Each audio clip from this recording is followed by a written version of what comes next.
Hello, my name is Marcus. I'm the compiler of a collection of therapy quotes entitled 1001 Windmills of the Mind, a collection of quotes taken from what's called the psychodynamic or the psychoanalytic perspective, which long ago, as I understand it, was called philosophical medicine, because this perspective seeks to help one find their narrative truth. Their narrative truth. The theory is that with any kind of a childhood trauma, the child can't perceive it or can't remember it, and the event he doesn't know, and the feelings around the event gets put into a separate box, and things are fragmented, and all these boxes are put into this bag that we drag behind us called the unconscious, Robert Bly's metaphor. And the theory is that this leads to a feeling of being a little alienated from ourselves, right? A little bit estranged from ourselves. So we're looking for narrative truth. Then we feel that we can, be more connected to ourselves. But if too much of who we are is so associated, if our identity is associated with so much pain early on, and it gets put into this bag, then we feel estranged from ourselves. That's the stranger within, the alter ego. Right? There's someone living my life and I know nothing about him. That's your unconscious holding your memories and your feelings. There's someone who walks with me, who's not like me, but who is me. Again, a metaphor for the stranger within, the second self, the unconscious self, the shadow soul. In literature, it's the motif of the double. Otto Rank has a very good book called The Double, or the alter ego. So we want to get to know this stranger within. Darrow calls it the skeleton. He says you want to welcome him to the fireplace, give him the best seat, and treat him as an honored guest who had a right and who has a right to be, and that he's a wise teacher, teaching us that there is a conquest of the self, meaning we can integrate and find ourselves. So healing happens. There is this drive for healing, you see. So this unconscious is actually, what it does is, it actually gets us to distort the present. Oddly enough, it wants us to misperceive the present according to the childhood past.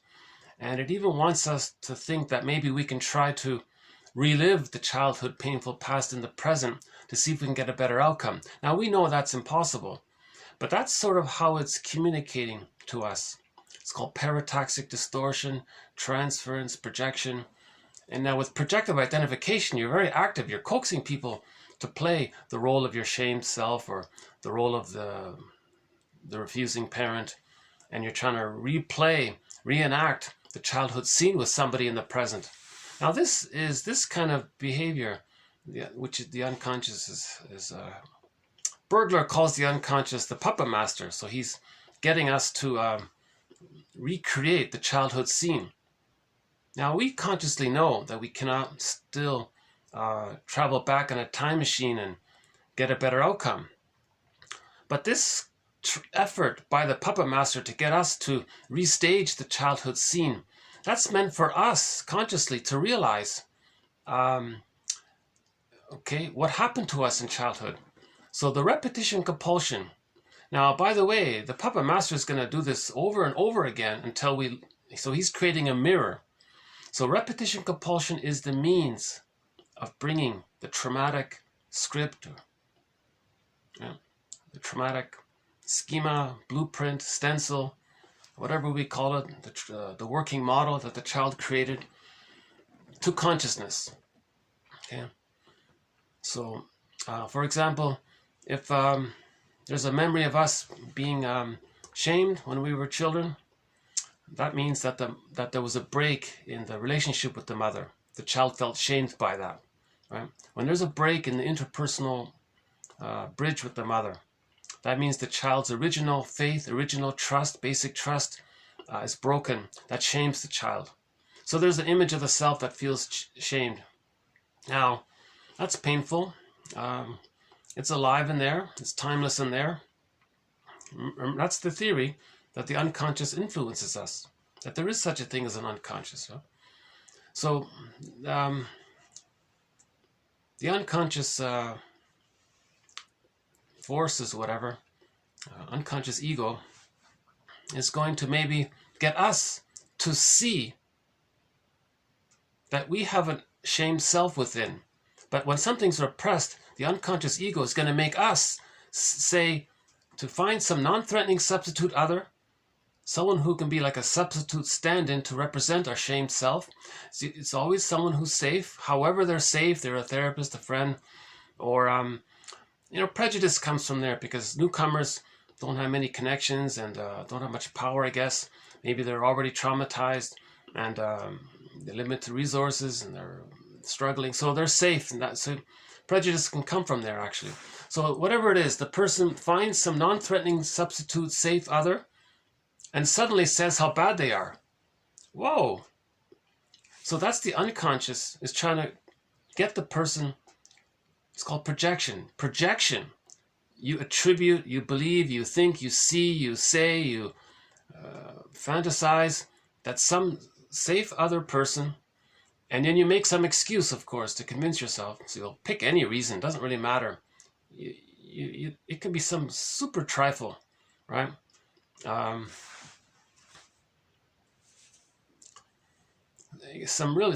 super trifle, and then but you're motivated to find an excuse to say that this non-threatening substitute other, right?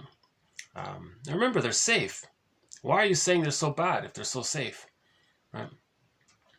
So anyways, the person will say that this person X, person A, person B, whatever, or company or place or organization, etc. This fill in the blank, whatever you're saying, is so bad. No good, faulty, something wrong. That's projection. Projection is a mirror. So that attitude is a mirror for the person to see that they feel within, unconsciously, that when they were a baby they were shamed, that they feel flawed, no good, etc. So the feeling of shame, we have several videos already. The past several videos have been about shame, the inner blush, that painful feeling. So those are good videos, I think, about shame. Hold on a sec. Let me let's take a look. How are we doing today here? Oh, nice cloud. Okay. And speaking of projection, see, when something's unknown to you, that facilitates. You see, you feel safe. What is that? It's confusing. Now, look, the cloud is very safe, right? So you might say, oh, that is, and you fill in the blank. So that might help you to,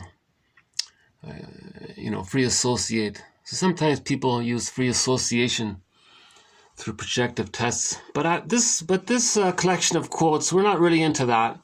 I don't really find the Rorschach test very helpful. But yeah, you can see, I don't know if you can see it, but there's a water view over there. That's the water. And we might see some birds here today. It's about minus, I think it's about 2 or 3 degrees Celsius here today.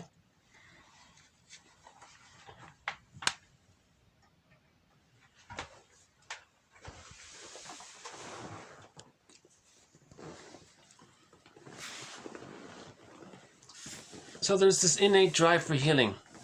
This stranger within is holding a film projector. It's going to put on a reel. Now this reel is a bunch of memories based around a certain theme. If the certain theme is having been shamed, oh, hold on. What was that? No. Gone already?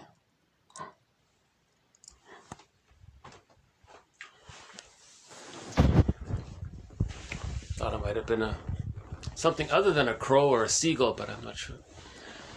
So our second self, right? It's us, the double. So a part of us within. Okay, it's connected, and well, there's this force. There's this innate drive for healing. So this innate drive for healing, in mythology, it might be some helpful goddess figure, right? So we could say that this goddess figure, use any name you want, is helping our second self within us that we don't know, the double, right? The double is just a symbolic way to conceptualize that there's so much of who we are that we don't know about. So it's like as if there's a double. It's not, but it's just an attempt. It's a ballpark approximation to try to communicate the idea that so much of who we are we're not aware of, right? It's in this bag. So now this second self, unconscious self, let's say unconscious self, it's called the unconscious ego. So the unconscious central ego. So our conscious ego is split to the conscious ego and the unconscious ego. Now the unconscious ego is sub-split. But let's just, in the last video we talked about that. So the unconscious ego, it's as if it's holding,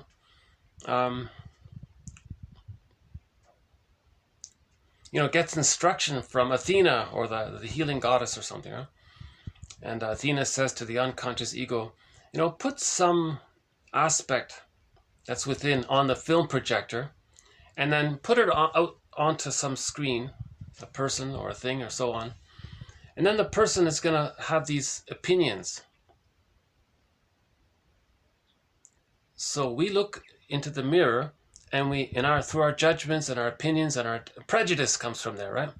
So we look at our prejudice. Okay, if we say this and this, or so and so is so such and such, that's helping us to realize how we feel unconsciously. Then we go, okay, so now something about ourselves is trying to get into consciousness. We're moving towards finding ourselves, right? Remember, our feeling self is in the bag. Right? Ithaca, Penelope. So again, in the Odyssey, the whole myth is just a metaphor for the dynamic of finding our feeling self. The feeling self is in the bag. Our feelings got squelched with the shamed self, right? If the inner child is shamed, that means our feeling self isn't. The golden ball is our true self. The firebird, aliveness, the real self, the capacities of the real self. There's so much of our potential. It's in this bag. See, we're trying to get as much as we can back in. So when there's a projection, that's an opportunity to re-own what we've disowned. Okay, so projection is actually a healing idea. So ironically, prejudice is actually the psyche's attempt to help the person heal. You see, because prejudice is like a mirror for them to see what's within. So the person might see their shamed self and say others are shamed. Then they can realize, oh, they felt shamed as a child. Right? Now with identification with the aggressor, you see, then they identify with the aggressor and say others are so bad, then they realize that they've identified with the aggressor. That's a severe trauma. If a baby if the baby loses his golden ball, who is he? All he has left is his primary narcissism and identification with the aggressor. You see? So the aggressor devalued him. He's going to devalue others to communicate that he was devalued. So when a person, in other words, through their behavior, they're going to replay, reenact, recreate the babyhood scene with the mother. If the mother devalued them, they're going to devalue others to communicate that when they were a baby, the mother devalued them. It's called the negative magic gesture by Edmund Burglar, one of our mentors. Edmund Burglar, one of our mentors, okay, he has a thing called the negative magic gesture. Very helpful concept. In pop culture, we say hurt people, right? Alice Miller says, where do emotional abusers get their ideas from? Well, from their childhoods. So, underappreciated idea. So, if the person, they're mimicking the mother. the baby felt shamed and devalued by the mother. They identify with the aggressor and then shame others to communicate that when they were a baby, the mother shamed them. That's a negative magic gesture. Now, the person doing this again and again, like a broken record, like Sisyphus, that's a mirror for them to see that they've identified with the aggressor. Then they go, wait a minute, there's something wrong here. Because they're doing it over and over again, nothing changes, nothing gets better, right? So there's something wrong. So usually at midlife, there's something missing here. What's he missing? What he is missing is the idea that he's not looking into his own mirror that he's creating. He's creating this mirror, but he's not looking at it. So the idea is to look into the mirror and to own what we're projecting and what we're seeing in the mirror, you know. So that's the second journey of midlife, you know, to look in the mirror and find ourselves. Then we re-own and find our narrative truth. When we find our narrative truth, okay, that's a huge journey. Now these models, a lot of these theories and constructs in the psychoanalytic perspective are an attempt to provide language-based symbolization. If we can have some kind of language-based symbolization, using these quotes and theories and ideas and approximations and metaphors and speculations and questions and these kinds of things, they're an attempt to symbolize so that material can be integrated. Right? If we don't symbolize it, then we act it out, we repeat it. Right? So there's a thing called repetition compulsion. If there's a trauma, the person is going to somehow reenact, replay the babyhood scene in the present, relive it, redo it, thinking that they can get a better outcome. Now the conscious mind knows they can't get a better outcome. Childhood was a one-time deal. So why are they still recreating the babyhood scene in the present? Why are they bringing the past in the present like that? Nobody in the present can be the breast mother. Yeah? It's not possible to travel back in a time machine and change the past. So why is he trying to recreate the scene with the primary caregivers that was difficult and complicated? Why are they trying to use others in the present to play those roles to get a better outcome? Now the person in the conscious mind realizes, oh, that's impossible. They're a person. He's a what's he doing? Now, this attempt, okay, is for the projector to see for himself through his repetition compulsion. He's recreating the scene of the childhood. He doesn't remember it. So how does he remember it? He replays it through his behavior, and he looks in the mirror, and then he can remember it. You see? So until a person does that, he's going to repeat, replay like Sisyphus, right? In the hell scene with Odysseus, he saw Sisyphus there. Odysseus looked into Sisyphus's face and he saw that it was his face. That's a symbol for how each person with trauma is repeating again and again and again the same thing, thinking they can get a better outcome, but it can't be done. It's a secondary delusion, right? That's a one-time deal, right? Just like when you're biologically born, that's a one-time deal. You can't go back and redo it and get a better outcome. Same thing with the extended womb. The first 5 months is the social extended womb, called the stage of social symbiosis. It's like another psychological egg. That's a one-time deal. Okay, the baby needed symbiosis with the mother. If he didn't get it, and he spends the rest of his life trying to fuse with others, it's not going to work. He's going to do it again and again and again. But if a person is doing that, if he's always seeking, Kafka, we have a quote here from this famous writer, Kafka. He was always looking for fusion, someone said. So because he didn't get it as a child. That's a mirror for him to see that he didn't get the fusion with the mother. Then you mourn the loss of it. You don't still try to get what you didn't get. See, that can lead to greed. If you're constantly trying to get something from others where you feel one with them all the time, that's a burden on other people. They can't do that. Now, by the way, in the first 5 months, if a baby didn't get their symbiotic needs, they're going to feel very distressed by that. That's a huge shaming experience. that can lead to a certain personality pattern. Yeah. So I won't go into it here, but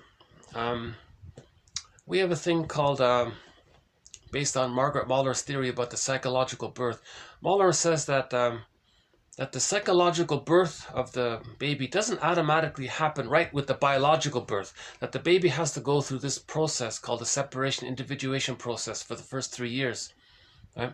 Now, if the baby's fixated or stuck, arrested development, relational trauma, he can't pass through the progression between birth and 3. According to where he's stuck along that spectrum, he may develop a certain personality pattern based on where he's stuck.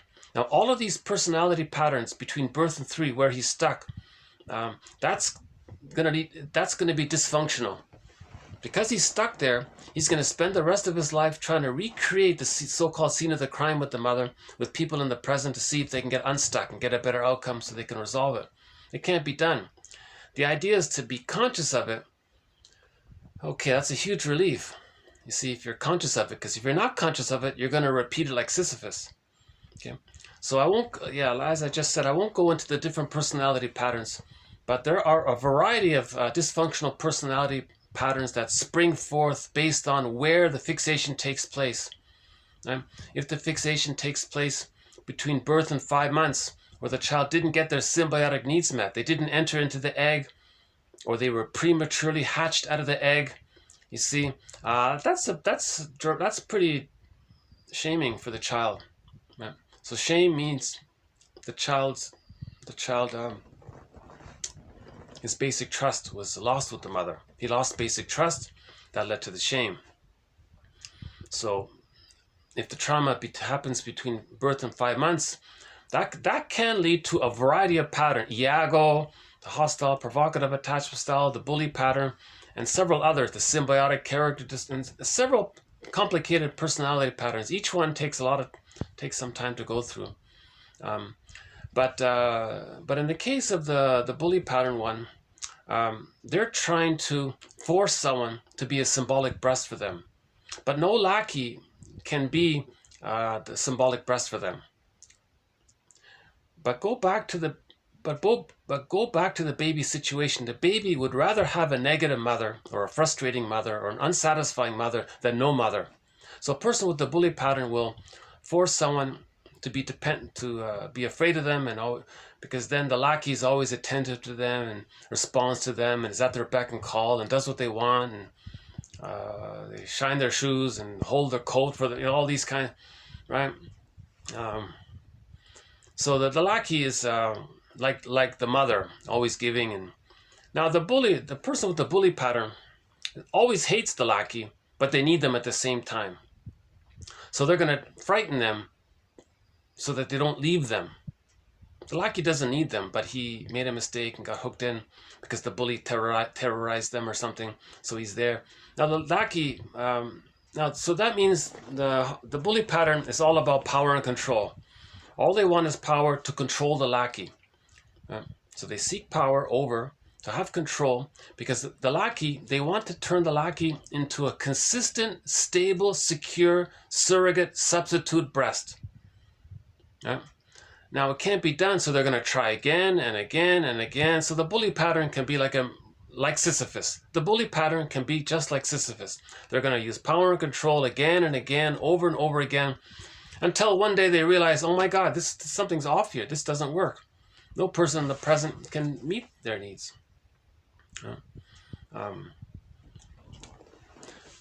And an added element to this is that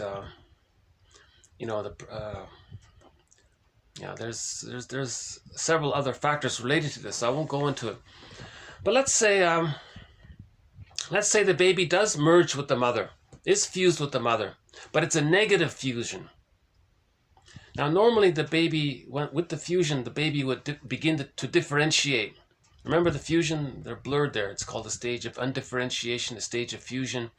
Baby doesn't know where he ends and his mother begins. They're one there. It's like two tennis balls blurred as if it's one tennis ball.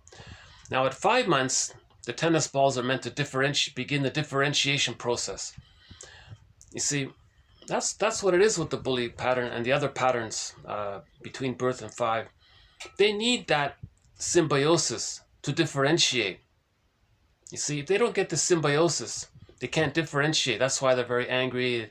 The main emotions are hate, envy, greed, or grenvy, spite, vindictiveness, schadenfreude. Of course, it's the shame-based personality that's underneath it, you know, and power and control. These are all masks to hide the shame of losing the basic trust, because they didn't get their symbiotic needs met. In other words, the bully pattern means that they didn't get their symbiotic needs met, or they were prematurely, as one author says, he was prematurely ejected out of the symbiotic fusion with the mother, right? So, so that's why they might be very stuck there doing the same frustrating thing to themselves and to others. Now they get schadenfreude from this. So they get some kind of their concept of pleasure is called schadenfreude. When they hurt the other and preserve their narcissism. Narcissism is there up until the age of 18 months. They're stuck prior to that. So the narcissism is still there. So when they put others down, they preserve their narcissism. And then if they distract themselves from the memory of the shame and see others shamed, that's the schadenfreude. Right? So they preserve their infantile megalomania, that's the serotonin, stress relief. Then they see the shame outward, that's stress relief. Together, that's schadenfreude. And they might be stuck like that. That's their concept of pleasure, right?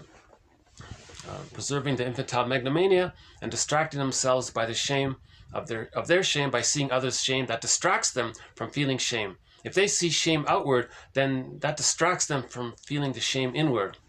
So that's their schadenfreude. And they can be stuck like that. Now, all of this is because they're trying to somehow communicate to themselves. Actually, their unconscious self is trying to communicate. Athena's there as well. Athena and his own unconscious ego is trying to communicate to the projector's ego that they didn't get their symbiotic needs met. That's something that needs to be mourned. You can't still get it. Nobody can still get that. No lackey can be the breast. You know. Now, let's say a baby comes out. He does merge with the mother. He does have the fusion there, but it's a negative one. The mother's misattuned, and the baby can't get out. The baby's stuck there. He's trapped in the tar pit of a negative symbiosis. So he's fused there. He has a certain safety there with the mother. He even becomes the mother. He even becomes her. That's the narcissistic pattern, right? He can't leave her. So he's angry about that. So he's going to devalue others, like the bully pattern. The narcissism is still there, but the bully pattern, they're more active in their belligerence because they're trying to frighten people and scare people to fuse with them. The narcissistic pattern, they're not necessarily like that because they already have a connection to the mother in the mind. Right? Their issue is that they want to get out, but they can't. They're trapped in the tar pit of a negative symbiosis. So they're angry at the mother in the mind. So they're going to spend the rest of their lives doing to others to communicate how negative the mother was. Because if the mother's negative towards the child, that means the child wasn't seen. The child needs to be seen to feel that he has an identity so that he can differentiate. He didn't differentiate as well, you see. So, and there are other personality patterns between 5 months and 18 months. The narcissistic personality pattern is the main one. But now the Swiss cheese version of the narcissistic pattern, I agree with Grotstein. Well, he explains it in a way that I understand it. That's the BPD pattern. They flip back and forth between the narcissistic pattern and the bully pattern. So that's why they're so dramatic back and forth. They may regress to the bully pattern, and then they recreate the fusion. Then they're negative that way. So the bully pattern, the narcissistic pattern, the BPD pattern, and a variety of others in that area between birth and 18 months. The main emotions, again, are it's shame-based. It's their defenses against shame. Right? So greed, envy, spite, vindictiveness, schadenfreude. Now they mask it over with rationalizations and excuses and lies, and they can be very skillful in their presentation, right? Because they're trying to get their supply. Now, what's the supply? In the case of the narcissistic pattern, it's somebody to shame, right? They're not saying, find me somebody to love. They're saying, find me somebody to shame. Because the mother shamed them, they want to shame someone else. To communicate to their mother in the mind, look, mother in the mind, you shamed me. I'm going to show you through my behavior what you did to me. I didn't like it. I'm going to find some supply, some codependent partner, some trusting person, some naive person, some wounded person, some whatever, safe other. And I'm going to shame them again and again. So their song is, find me somebody to shame. Because they're still in battle with the mother in the mind. Look, mother in the mind, dear mother in the mind, you shamed me. I didn't like it. So I'm going to shame others to show you what you did to me. I'm demonstrating what you did to me because I'm just like you, because I've identified with you. I've become like you, and I don't like that. It's frustrating to be you. I want to be me, but I got to get out of this blurring with you. So I'm going to show you what you did to me with the hope in my own fantasy that you'll change your ways and give me the love that I need so I can leave you. Again, the baby needs love to leave the mother. So the narcissistic pattern, that's their repetition compulsion. To constantly be negative. So the humor is dark, bitter, sardonic, humiliating humor, shaming humor. Because when they were a baby, the mother shamed them, humiliated them. You see, they have identified with the aggressor. They see their shamed self onto others, and they do to others what the mother did to them because they want to show. They want to, number one, see what their mother did to them. Number two, they want to communicate to the mother in the mind with the fantasy that she'll change her ways. And number three, maybe they think they have this fantasy that they're showing the mother up in the world. So maybe they think that the world can see and have the opinion of how bad their mother was if they're so bad. So they want to embarrass the mother, show up the mother. So Burglar talks about this. They want to show up the mother. That's how he's getting his revenge against his mother, by showing the world how bad she was, by him doing what she did to him, he's going to do to others. So the narcissistic pattern, I think those are the three main things going on with the narcissistic pattern in that area. And they can be stuck like that, you see. So I've said this several times again. Gratitude's not there. They haven't differentiated. The psychic structure needed for gratitude and reparation and caring and affection and tenderness and I'm okay, you're okay, mutual differentiation is needed. They're still fused with the mother and they've even become her. So they're just angry, greedy, spiteful, vindictiveness, schadenfreude, the shame-based is there's this constant inner blush, the burning, biting feeling. They can't feel it. It's denied. The scream painting, the munch painting, the scream is there. So this is too much psychic pain, emotional pain, mental pain. So they're distracting themselves from it by doing to others what the mother did to them. Then they don't feel what the mother did to them. At the same time, maybe they're showing their mother in the mind what they did to them, or they're showing the world what their mother did to them. They want to express, they want to get out of the fusion with the mother. They're trapped in the tar pit of the negative symbiosis with the mother. That's why the narcissistic pattern is so bitter and hostile and cynical. Their humor is constantly dark, constant cynicism, constant sarcasm, constant negativity. And we had that example recently where the woman, his wife said, I took care of you for 50 years. I did everything you wanted. A little gratitude would be nice. He thought, oh yeah, he said, sure, okay, you want a gratitude? And he created a thank you that was shaming, that put her down, but it inflated him. So what he was doing was, see, mother in the mind, all these years, I've been showing you.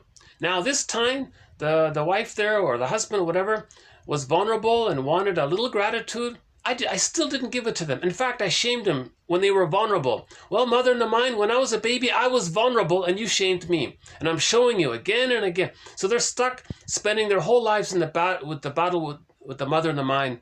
And this leads to complicated grief. Okay, so they can't mourn losses because the psychology needed to mourn losses is differentiation, but they haven't differentiated.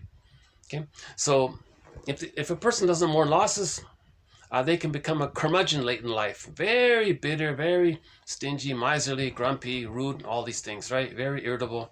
Because the theory is, if there's losses, that's stress. They can't mourn the loss. Then That can lead to emotional fatigue, burnout, nervous breakdown, soul loss. That can lead to the development, that can lead to the onset of developmental trauma. So that trauma the person with the narcissistic pattern had, or a person with the bully pattern had, or the BPD pattern, or the Iago character, or the symbiote, all these other, that developmental trauma, they might not notice it. It's not a shock trauma, right? It's just a developmental trauma. So a person can mask it and hide it. He's not aware of it, but it's underneath. It can be onset later on. You see? So the curmudgeon now has PTSD, but there was no shock trauma in his life. But he has PTSD. Where did he get this PTSD from? He had a relational trauma with the mother where he was shamed, but he wasn't aware of it. It was repressed in the bag. So he did get shock trauma, actually. But we don't call it shock trauma because we're not conscious of it. But actually, we could say the baby got shock trauma by the constant misattunement, malattunement, the mother using the bottle in the schedule, making the baby cry at night, not knowing what the baby needs and being misattuned. And that force feeding one from the opera, that's a horror for the baby. So these kinds of things are traumatic, but it's onset. The symptoms of PTSD it's delayed onset. So the curmudgeon has PTSD basically, and so one author says, we need more curmudgeons and more olders to look in the mirror and become elders. Because anybody can begin the second journey at any age. Usually it's past 35. Somewhere post the age of 35. I don't know, maybe this Kafka guy, he started maybe in his 20s by the looks of it. So we'll do a quote here from Kafka in a minute.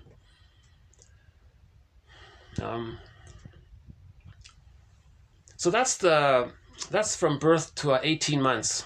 Just a quick, I didn't do it justice here in this video, but each of these personality patterns, Iago, the hostile provocative one, the narcissistic pattern, the BPD, the closet narcissistic pattern, and a couple of others, each of them are threads in this that run throughout this series.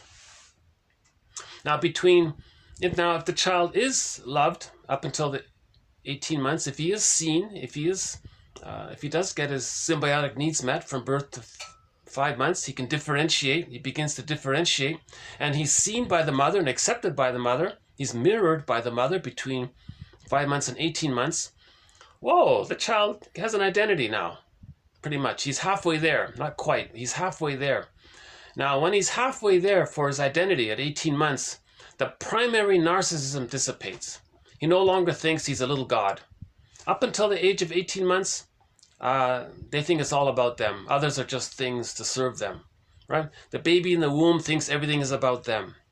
The baby nursing thinks that the mother's just there to serve them. They're in that state where everything is about them, right? And in the case of the narcissistic pattern, they fuse with the giantess in the nursery. She's all powerful, and he thinks it's all about him. And the fusion, the two tennis balls, his tennis ball, it's all about him.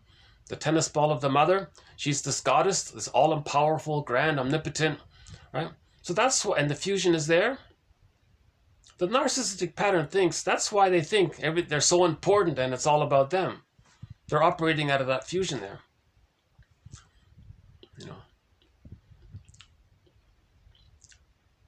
The mother was seen as okay and he was shamed, but he can't accept it, so he identifies with the aggressor. So that's the mindset of he's okay and others are not okay. Now again, when the person with the narcissistic pattern says others are not okay, he's talking about himself, his shamed self, seen onto others. That's what he means. So his attitude, I'm okay and you're not okay, he's talking about himself. And this, when he says I'm okay, he's talking about his identification with the fake opinion that his mother was okay. The reality was she was misattuned, so she wasn't okay. But no baby can believe that the mother's not okay. The baby must create a fantasy called the ideal object in his, okay?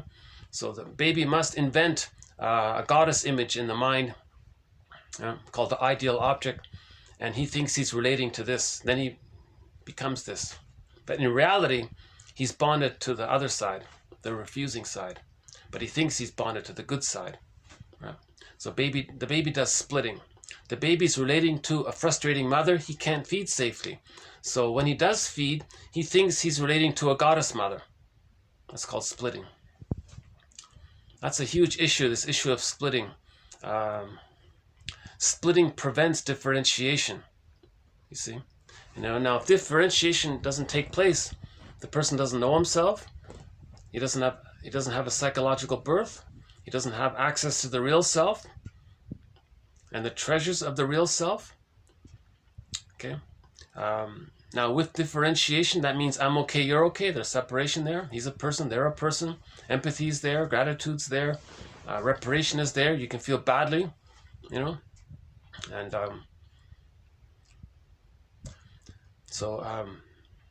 normal development is I'm okay, you're okay. I'm okay, you're okay. That's normal development. But when there's trauma between birth and 18 months, it's either going to be I'm not okay and you're not okay. That's Iago and a couple of others. Or it's going to be I'm okay and you're not okay. That's the narcissistic pattern. Now, between 18 months and 36 months, they're going to hold on to the original I'm not okay, you're okay. That's the codependent pattern, the clinger, the pleaser. They're overly naively optimistic, those kinds of things. And we have a thread about the marriage between the clinger, the codependent clinger, because they're still childlike. They haven't fully differentiated yet. They don't know their true self yet. They didn't get enough play and trust with the mother to know themselves. They're sort of stuck in the middle there. Right? So the clinger sometimes marries the stinger. Now the stinger's thrilled because the stinger found someone to shame. Now the clinger, they're a little naive, so they use what's called sweet lemons. They say, no, he's not a stinger. He's good. He's sweet. Really? No, so that's why you don't understand why some nice people stay in dysfunctional, painful relationships. Because the codependent pattern, they're still looking for the good parent to complete the process. So these marriages become like sour milk, right? I'm okay, you're okay marriages lead to fine wine. Right? So we have another thread on the stinger and the clinger relationship. Yeah.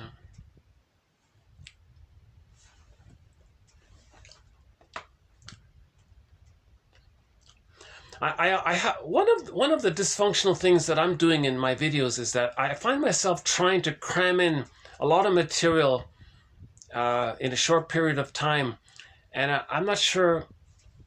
My hope is maybe some of it gets through. There is a lot of material in the psychoanalytic perspective. It's hard to condense it all into one delicious protein bar. I feel like it's a crumbled thing here. But in other words, I can't in 1 hour weave the 30 threads. I don't think it would be nice. Hans Lowald tried to, in his writings, to be very psychoanalytic in his writings. As he was writing, he was trying to weave that basket in his writing, and you can see that effort. It's very admirable, and so that's he's a little bit famous for that. Hans Lowald, not all of it, but some of it. A lot of other famous writers, they're just preserving their narcissism. They use their writing to shame others and preserve their infantile megalomania. So they're very witty and they're biting, sarcastic humor, and they think so. They're just doing that. Actually, one person thought maybe Kafka was doing it. Actually, but I don't think so. I agree with this other author. This guy Kafka here. I think maybe he was looking for a transitional object. So we have the story called Kafka and the doll. Remember, the doll is a transitional object. So in normal development, the child might be given a doll. If the mother's not around, the doll connects the child to the mother because the mother gave the child the doll. And so there's that transition there. Now, if the child, if a child has an abusive relationship with the mother, that doll might be the only thing they have. So there's more emotionality towards that doll. So there's a story. So why don't we just begin with these videos here? I'd like to begin by picking up with the last video. In the last video, I recently learned the story called Kafka and the Doll. There are several versions of this story.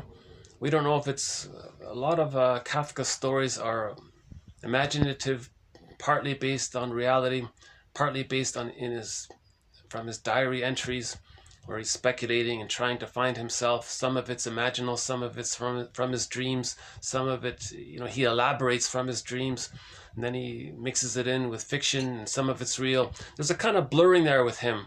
One author says that's why he's so appealing. He's all over the place, and maybe he's trying to find himself. But one author says he's trying to use his writing to create a doll. He's trying to use all of his writing, his essays and things, his stories, to create an imaginary doll. Something that's stable for him, something that he can trust, and something that'll support him in his separation. So he's trying to create a mother, in other words. He's trying to use his art to create a surrogate mother, by the sounds of it, according to one theory. So why don't I just, hold on a sec, why don't I just take a little stretch again here. How are we doing here?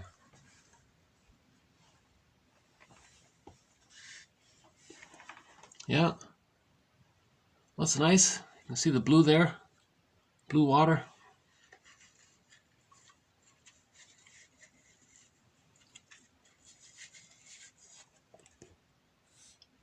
Clouds are gone. That was quick. Okay. Yeah, still no, not too many birds here. No sign of the fox yet. No eagle.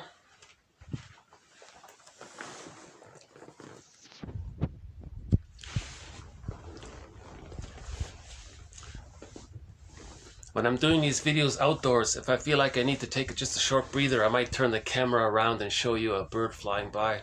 But when I'm doing it indoors, I might just show you a tree or something. Hey, look at that tree. Come on, guys, look at that tree for a minute. Then I can just take a little settle in. Okay, so there are a variety of versions of this story. In the last video, I gave the one version of it was that one version of it was called Rescue Fantasy. I'm calling it Rescue Fantasy. So Rescue Fantasy, some children have what's called family romance fantasy. The family romance fantasy, meaning some children who live in dysfunctional homes feel so much pain and stress by living in it. The parents are arguing all the time and the sibling rival. Maybe they feel so disturbed by their home. One way to cope with it is to have the fantasy that they're real parents. That their dysfunctional parents are not their real parents. That there was a mistake and maybe she was adopted. And one day, she'll travel and find her real parents. And these real parents are nice people. They're caring, loving people. And maybe they live in a beautiful place with a beautiful garden with birds chirping and a little waterfall there. And the food is good. And he feels safe and loved. And the parents are gentle and kind. So they have a fantasy that their real parents are maybe of a high social status. But maybe something wrong happened. Maybe the babies got switched at birth. So they have this fantasy, like a romance fantasy, that their real parents are some wonderful people in some far off place. Maybe they live in a beautiful farm or something. In some versions, it's like they're in a little mansion or something. But anyways, or sometimes the child might think that one of his parents is his parent, but the other one isn't. Meaning that one of his parents had an affair with somebody else, and he's the offspring. So that another version of it. So anyways, in one version of the story called Kafka and the Doll, is that there was this little child from this dysfunctional home, and she was terrified of her mother and her father, and they gave her a nanny. Now the nanny wasn't very nice either, so the child didn't relate to the nanny. She was ill-tempered or something. Didn't like her job, didn't want the job, but she was stuck doing it. You know, whatever the reason is. So the child is homeless. Even though the child has a home, even though the child's parents have money and all that, the child feels homeless. Yeah. He feels like an orphan. Even though he has a home and he has parents, he still feels like an orphan and homeless. So the child has this precious doll, their favorite doll. One day the nanny takes the kid to the park, and the nanny's gossiping with the other nannies there. And there's a little chaos scene there between the nannies. The nannies are fighting or gossiping or something. And the nanny grabs the kid, come on, let's go, or something. And in the process, the doll is lost. And the child is afraid to say to the nanny, where's my doll? Because she's afraid the nanny will hit her or something. So she's really distraught because she has no one to turn to find her doll. She can't go to the nanny. The mother will do the same thing. So this kid runs around in the park, loose in the park. Now there's this very super skinny, thin guy with a tie and glasses reading a book. He seems very gentle. And that's Kafka. So this kid dives into Franz Kafka's lap, crying and wailing. And so there's that picture there from it. So there's the kid who lost her doll, and she's running in the park, terrified. Finally, she sees this gentle guy here, and she dives into his lap, crying. And Kafka's saying, "Oh my God, what's going on here?" Right? So finally she explains, that she lost her doll and all this. And Kafka says, "Wait a minute. I don't think your doll is gone. I think, you see, I work as a postman. And I have a letter in the bag for you, I believe. I think it's for you. Yes. You know what? I'll bring you this letter from your doll. Your doll is not gone. She's not lost. She's around. She went traveling, and she sent you a note." "Really?" "Yeah, she's around. Come here tomorrow, and I'll read it. I'll bring it to you." So the next day they arrange to meet, and Kafka reads the letter to the kid, and the letter says, "Dear Katie," or whatever her name is. Why don't we call her Liza? Because let's call her Liza. I'll tell you why in a minute. Okay, so this is a letter from the doll. Of course, Kafka, he's a writer. He wrote the letter on behalf of the doll, pretending to be the doll. So Kafka's reading the letter that he wrote, pretending that the doll wrote it. So the letter says, "Dear Liza, I'm so sorry to take off on you like this. Please don't worry. Please don't stress out. Please don't be upset or anything. But I really have to apologize to you. You've been great to me, and I miss you. The thing is, one version is that I had to go find something, and there was this bicycle traveling by, and the basket was empty, and I thought I gotta go in, and I gotta find something. So I'm searching. I'm on my travels here. But I'll write to you every day, and every day I'll send you a card." And she felt comforted by this, and so Kafka said, "See, your doll is okay. She just needs to do something. She needs to find something." So the next day they meet, and the doll and the letter is about some adventure she had, about her search. Next day the same thing. And the little girl is comforted by this storytelling. So the Kafka is like a storyteller. He's basically reading stories to her about the doll's adventures, and the doll actually is very friendly in her writing. She's a little humorous sometimes, and she's very articulate. And the doll and the little and Lisa there is Lisa is comforted by this connection with the doll. So Liza still has a connection with the doll. Now the doll is traveling, you see. So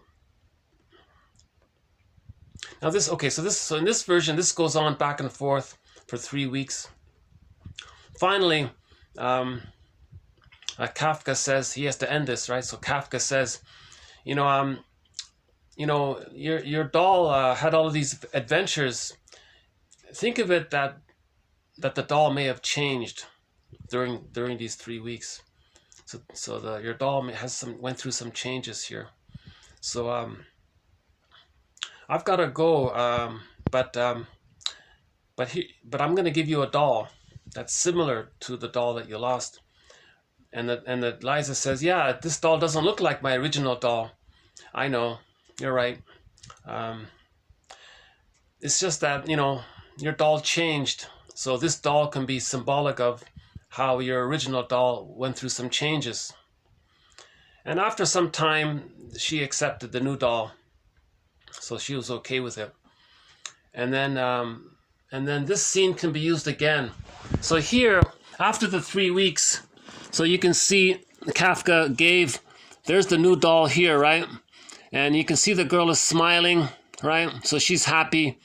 And so this is sort of the goodbye scene here.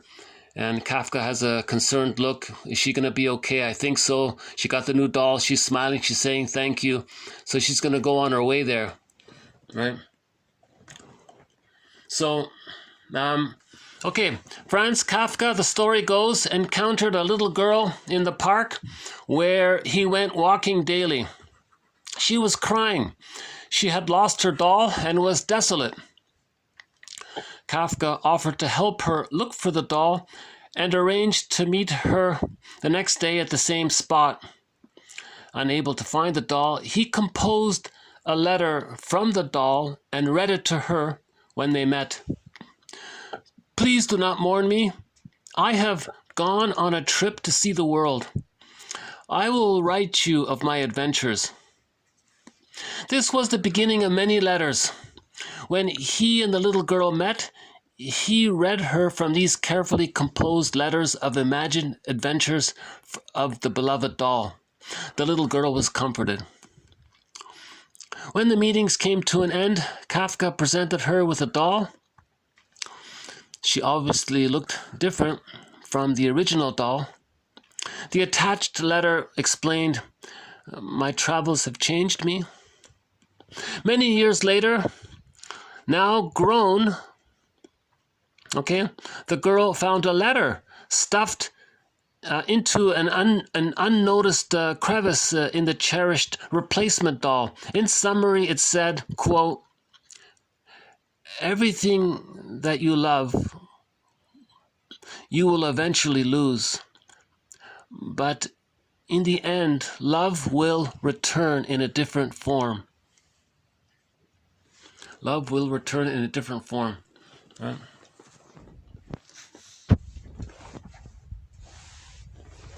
So in the yesterday's story, I was thinking maybe Kafka was talking about the romance fantasy, that the doll is going to go on these adventures. That represents Kafka himself having this fantasy of finding his good parents. That's just one version. Another version is just simply that it's a transitional object. So Kafka was looking for, using his writing and his stories, he was trying to create a doll. So his body of writing, it might be like a doll. And maybe, now what is the doll? It's a transition from dependence to independence. It's in that middle there. So Kafka was looking maybe for something secure.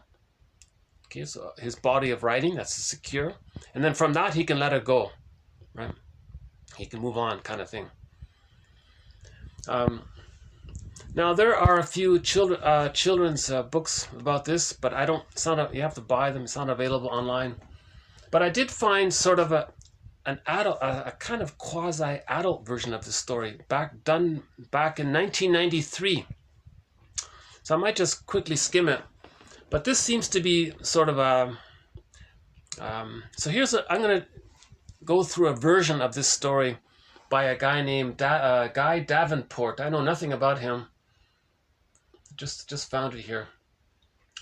But this guy here, Guy Davenport, he wrote a version of this story, Kafka and the Doll, called Belinda's World Tour.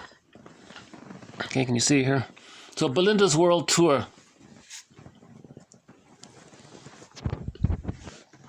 And it's the strength of this is that the letters that so the doll's name is Belinda, the little girl is named Lisa. That's why I used Lisa for this one here. So Belinda, the letters, they were postcards. So the postcards that Belinda sent, they were very informal, colloquial, sometimes quite humorous, a little edgy sometimes. Some of them have an adult tone to it. So this version might be for teenagers, wouldn't be for little kids. So this version of it is for a blending of teenager, adult. Now maybe parents might want to water it down for their children. So this seems to be a kind of an all-purpose version of it for people maybe over a certain age, I guess. Maybe just to say it on the safe side, this is the adult version. This is an adult version of the children's story of Kafka and the Traveling Doll, or Kafka's Doll, or Kafka and the Doll. In the adult version, it's called Belinda's World Tour. So let's just do a part of it here. Okay, so once upon a time, a little girl hustled into her pram by an officious nurse. Okay, so already you can see the scene there, right? Hustled. You see, the little girl was rushed and pushed, aggressively hustled into her pram, into her, what do you call it again? The stroller there, the baby stroller, the pram, right? By an official, rude, impulsive, aggressive, officious, right? Like unwanted. It's unwanted. The child didn't want to be grabbed and pushed into the pram. So the nurse was like this rude nanny, right? As I mentioned before. So the nurse is this aggressive, angry nanny, right? So a little girl hustled into her pram by the officious nurse, okay? Discovered halfway home from the park that her doll, Belinda, okay, so the girl discovered that her doll, Belinda, had been left behind. Okay? Now, the nurse had finished her gossip with the nurse who minced with one hand on her hip and had a good look at the soldiers there. This is like in the 1920s or something.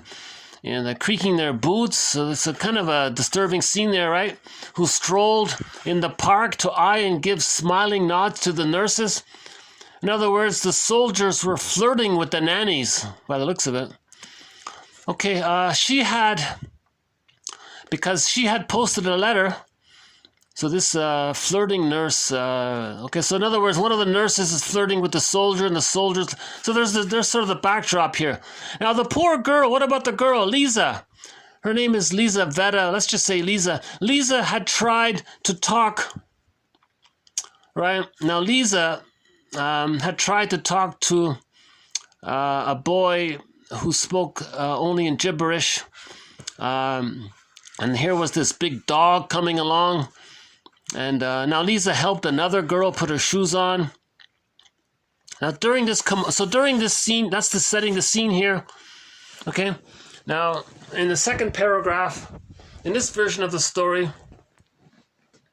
the nanny's with Lisa, but also in the park, the parents are there having tea with Kafka. Kafka in this story is a salesman. Now in real life, on Wikipedia, it said that Kafka in real life was some kind of insurance salesman. He was a salesman of something. So he was giving a sales pitch. He was a salesman giving a sales pitch to Lisa's parents in the park. And meanwhile, the nanny took Lisa.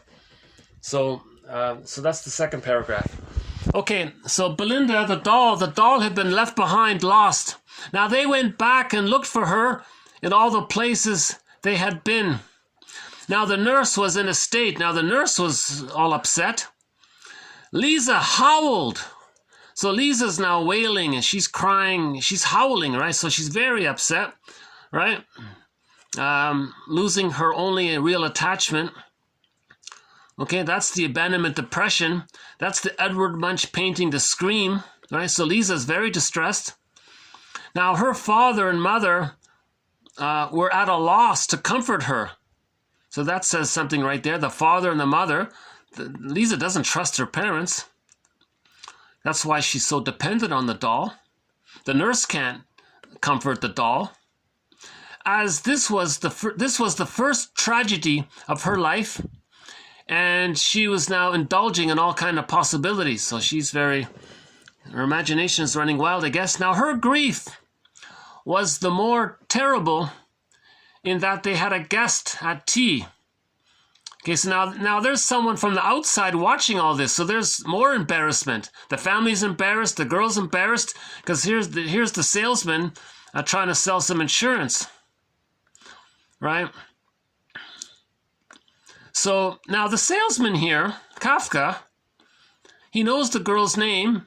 He says, "Dear Lisa," okay, Kafka said, "you are so very unhappy that I am going to tell you something that was going to be a surprise. Belinda didn't have time to tell you herself. While you were not looking, she met a little boy her own age. Perhaps a doll, perhaps a little boy. I couldn't tell." Okay?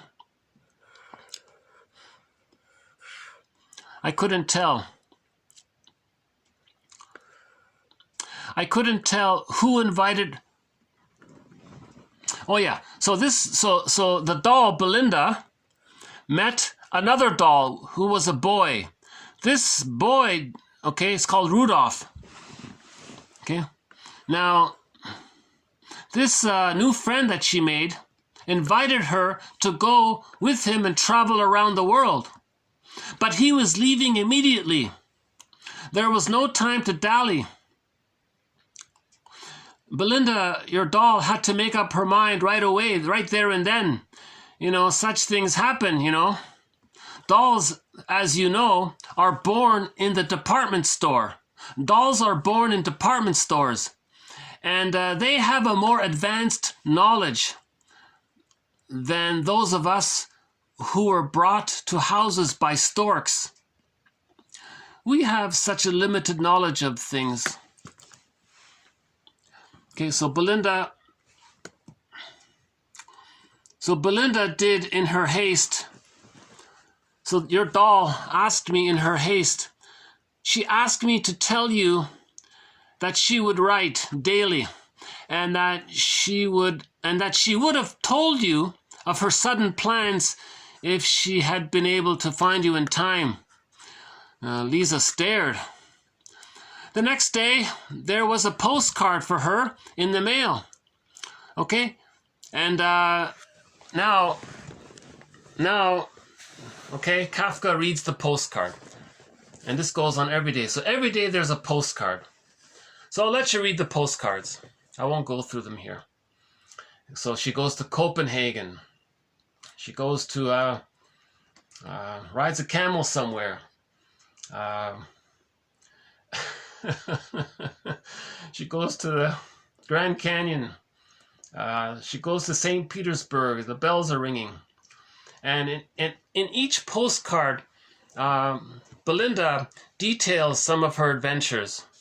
Okay, so for example, "Dear Liza, Here we are in Copenhagen, staying with a nice gentleman named Hans Christian Andersen. He lives next door to another nice gentleman named Soren Kierkegaard. These two gentlemen, Andersen and Kierkegaard, they take us, me and Rudolf, my boyfriend, to a park that's just for children, called Tivoli. Okay, then she describes this adventure park. It's like an amusement park here, and she talks about it. You know, the Danish people, they're very melancholy, and they drink lots of coffee, and they read very serious books. I saw a book in a bookshop with the title, How to Be Sure as to What is What and What Isn't. Okay, so that's existentialism, right? Another one was called The Doll's Guide to Existentialism. If this, then what? And you are more miserable than you think you are. In haste, Belinda. You know. Dear Liza, the church bells here in St. Petersburg ring all the time. And Rudolph says, you know, and we met Tolstoy there. And Tolstoy said that he thinks he's one of his own peasants or something like that. And you know, there's a lot of little jokes in here, and Tolstoy eats beets, but sometimes he adds onions to his beets, and I guess that's the borscht soup, is it? And then next time we go now. Here we are in Siberia, and they're gonna meet Chekhov, and you know this guy Chekhov. He told us a story that one guy is serving a 1,000-year prison term because he didn't say Gesundheit when the king sneezed. So he's trying to be humorous and exaggerates things, right? So she's being very informal and trying to be funny sometimes. And yeah, and Chekhov says he's going to write a letter, do some. Oh, here we are here we are in Japan. We got rickshaws here, and you know, women have high hairdos, and they have something through their hair, and they write poems about Fujiyama, and one of the poems is about feeling lonely when the moon is full, and another one. Here we are at Tahiti. We're on this ship here. The island is all pink and green, and the kids run around. They have a lot of fun here. And we met a famous artist here, and you know, Rudolph and I are on this boat here. We're getting seasick here. No streets on this island. Dear Lisa, here we are in San Francisco. There are streets here. Okay, there are streets here all uphill and with gold prospectors, and they're donkeys, and they've got all these donkeys, saloons, swinging doors, everybody singing Oh Susanna on their banjos, and everybody has a banjo singing Oh Susanna. And you got all kinds of people here wanting for the gold. I guess that's the time of the gold rush. And another postcard. Hey Lisa, here we are in the Old West. We see the teepees here, and the indigenous people have these beautiful, colorful blankets. And next to here we are in Chicago. Well, here's a funny one. Here we are in Chicago. We met some congressmen. One guy had 3 chins, right?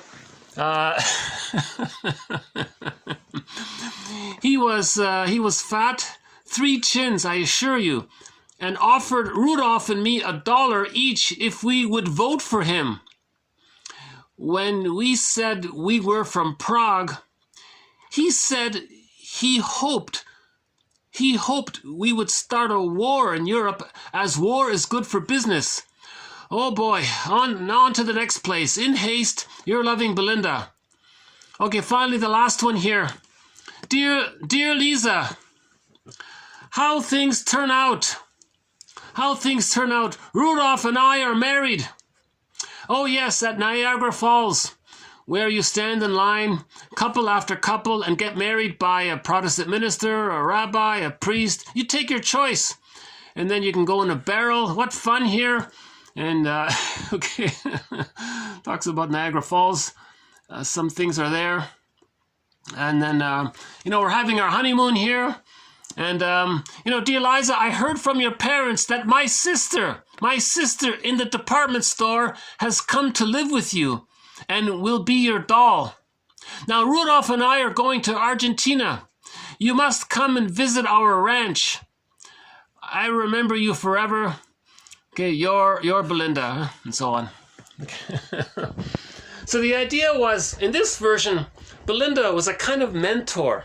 She was a friend and a mentor, serving as an example where if Belinda masters the experience of traveling around the world and records her experiences and shares what she learned and survived her experiences. She went to Siberia, she went to Tahiti, she went to Igloo, and she went to the desert,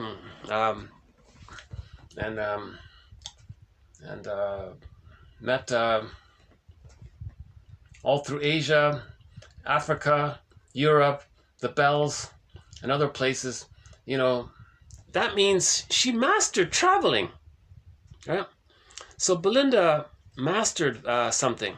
So now she has confidence. Now, when a person has confidence, that means Belinda has self-efficacy. Okay? That means you can set goals and you have confidence to meet your goals, kind of thing. But first you need some kind of mastery. So Belinda, her doll, is kind of like a mentor, role model, showing how that's possible. At the same time, the doll is providing her the security of the mother. Right? So the transitional object of the doll is the link to the mother, the safety of the mother. At the same time, the doll is traveling the world. Now the doll is teaching Belinda about things. Now the daughter, Lisa, is learning from these adventurous stories. Now these stories, okay, I have to admit, they're very personal. Some of them are personal and colloquial. I can't read some of it out loud. You have to read it yourself. It's very casual because it's an intimate connection between Belinda, the mentor, and her. Right? Some of this material you can't say nowadays, right? But anyways, Belinda, never mind the bias, the slight cynicism, the slight. There is some bias, a little bit there, but it's maybe not too bad. But anyways, but the idea was that this doll, right, was a kind of a friend, mentor, and parent at the same time. Now, at the end of the last postcard, she said that she won't be writing anymore. But now you have a new doll. That's the sister. Remember, Kafka gave a new doll? That doll was Belinda's sister from the department store. So now she's a little advanced. Now she passed that stage. Right? So again, this may be Kafka doing all this. Might be his attempt to reparent himself. Maybe Kafka was trying to be a parent to himself.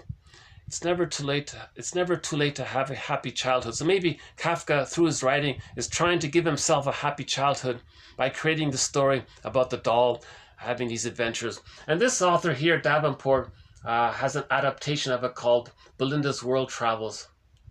Right? Now, I noticed also recently that there's a new children's book that just came out this year. Now they only show a few seconds of it. There's a trailer for it, but there's only a few seconds of it. So let me show you it. They showed it at some annual animation film festival. So in Portugal, every year there's a film festival of cartoons and animated films, and they showed this new animated movie called Kafka's Doll in Portuguese, but there are English subtitles. Now there's only about less than 10 seconds. I can only show you less than 10 seconds because that's all they have. So here's the film festival, right? The people are entering into the film here to watch this. Maybe I can enlarge this here. Hold on a sec. No, that's it. So you can see the people entering into the theater there. So they're going to watch this new film called Kafka and the Doll. And they even have a... So the film is playing. See it okay? se passa? Talvez te possamos ajudar? Eu chamo-me Kate e não encontrei a minha boneca. E como era a tua boneca? Tinha cabelo escuro, um vestido vermelho e chamava-se Lisbeth. Welcome to the 45th edition of Cinema. So that's it, eh? Okay, let's try that. I don't think I got it. Hold on a sec. Let's try that again. So you only see a few seconds on the screen there. Estás perdida? Não é suposto falar com estranhos. Estranhos? Mas nós vivemos já ali. Não somos estranhos. Somos vizinhos. Eu sou a Dora e este é o meu marido Franz. Por que não nos dizes o que se passa? Okay, so you can see the scene there from the movie. So in this new animated movie, right, you can see the girl is lost. Now in this version, it's two people. It's Kafka and his girlfriend there, right, in the park there. And she says, you know, they say, what's wrong? She's upset there, right? Passa. Talvez te possamos ajudar. Maybe we can help. Chamo-me Kate e não encontrei a minha boneca. So she explains she lost her doll. Era a tua boneca? Kafka says, you know, what does she look like? Right? Tinha cabelo escuro, The girl said, well, the doll has a red dress. um vestido vermelho e chamava-se Lisbeth. Some, okay, that's all we got, right? Okay. 5th edition of Cinema, International Animated Film Festival of Spain. Okay, International Animated Film Festival. Now you saw at the beginning there was some string quartet playing while people are watching this film, right? I'm gonna play that song at the end of this video. At the end of this video, we'll play that song that they're playing. So this music, Não somos estranhos. this cello music you're hearing, we'll play it at the end. E este é o meu marido Franz. Por que não nos dizes o que se passa? Talvez te possamos ajudar? Eu chamo-me Kate e não encontrei a minha boneca. E como era a tua boneca? Tinha cabelo escuro, um vestido vermelho e chamava-se Lisbeth. Welcome Okay, so to the 45th edition of Cinema. Why don't we just play that now? So here's one of the songs. Here's the sound. They have a soundtrack, right? They have a soundtrack. Here's one of the songs from the soundtrack. I think this is the lead song here for it.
Oh, got it.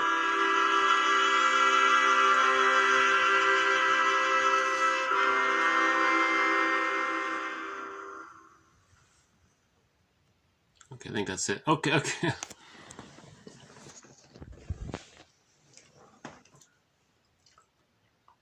Yeah, so by the way, that other version I just read to you earlier by Davenport, maybe I should just mention it here. That comes from a book called, it's online. Oh, we lost it already.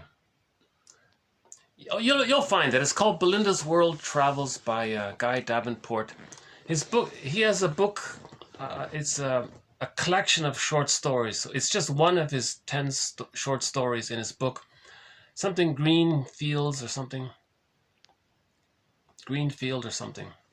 It's a collection of short stories. The second one in that book is called Belinda's World Travels. That's a good thing to read, actually. Not so much for the spirit of it. Never mind the content, what he said so much. Some of it's outdated. I didn't like some of the little parts of it personally. Oh, come on.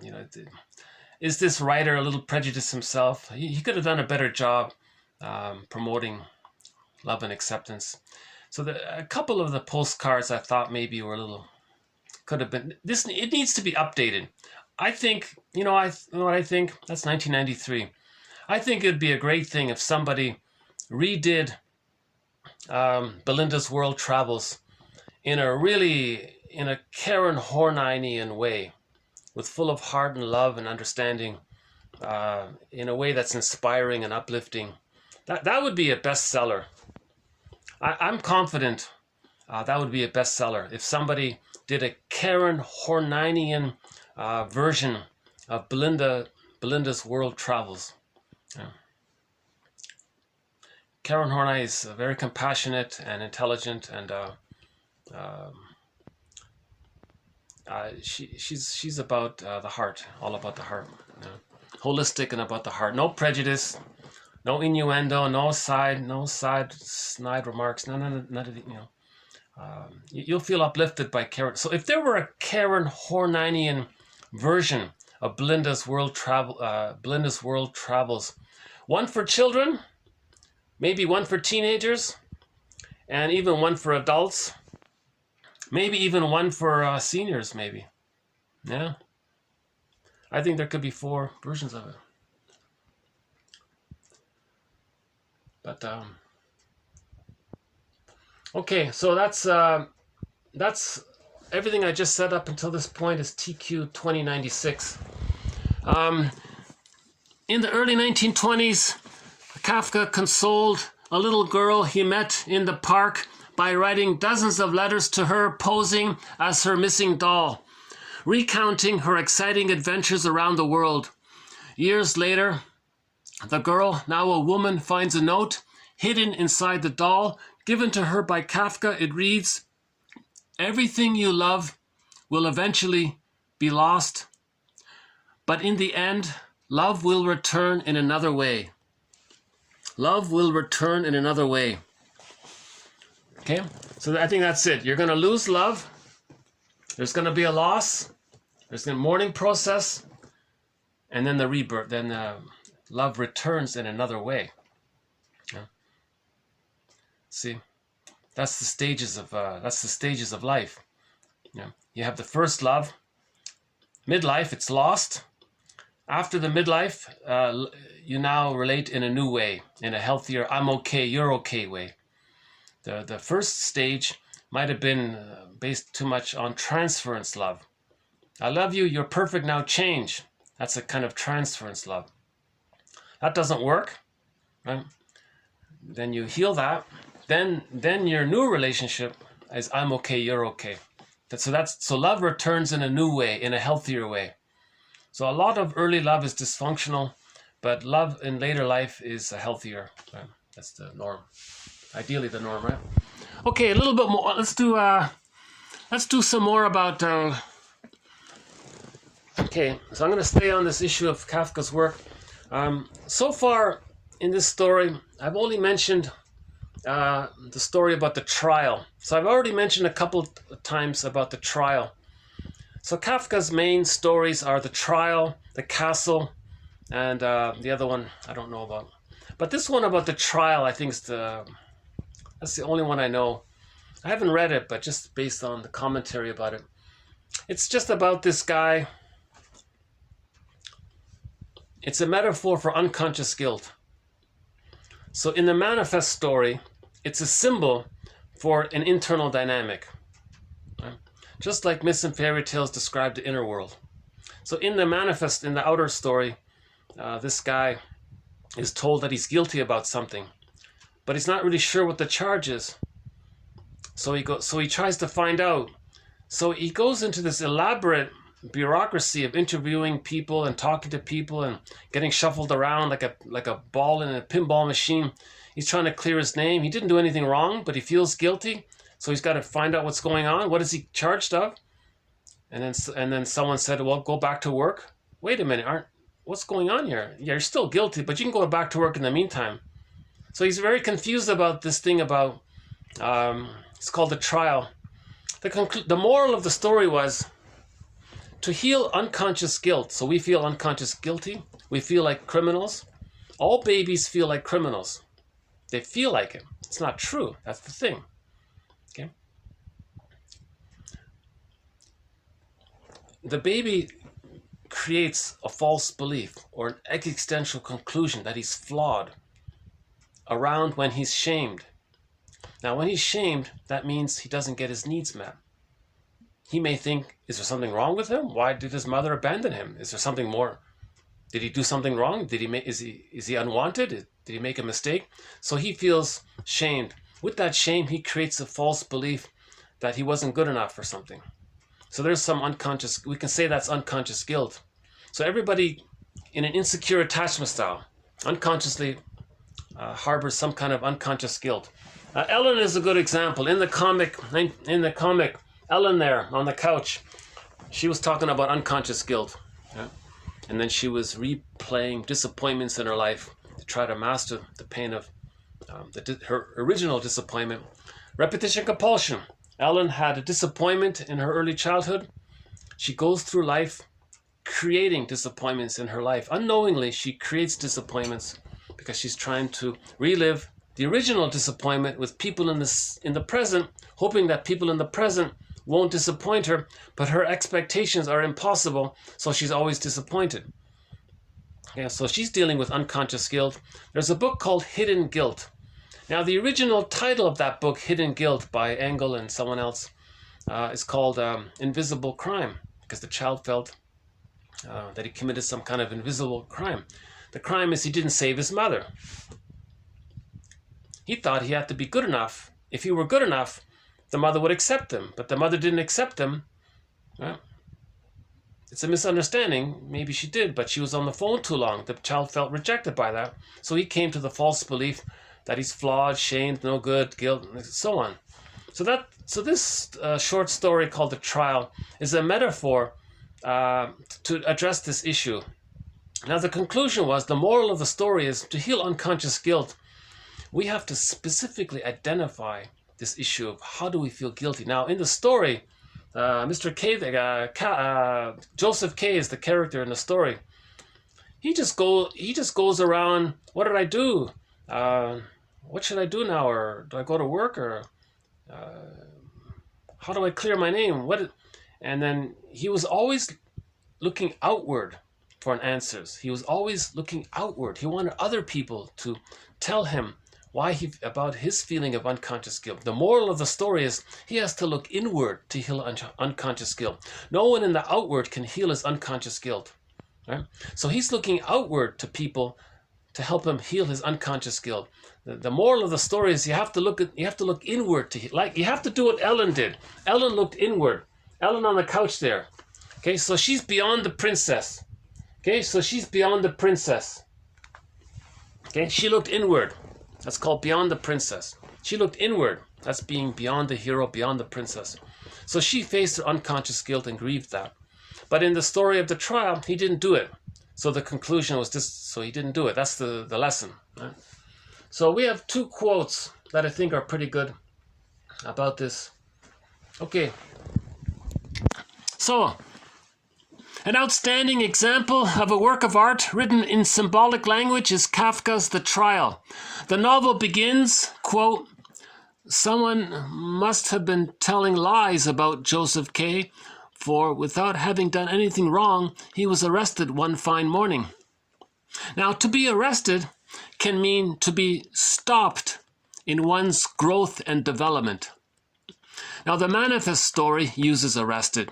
Its symbolic meaning, however, is to be understood as an organism arrested in its normal development.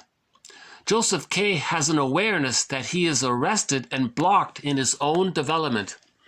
Okay, so it's a play on words, right? Arrested development. In the story, he's arrested. That's the manifest story. To talk about the symbolic, real story that he feels arrested development within. He has arrested development, right? He's frozen he's fixated. His development got arrested, stopped, blocked, okay, frozen, stuck. So he has a fixation at a point in his development at the level of not getting his very basic needs met, to be soothed and accepted and held and seen and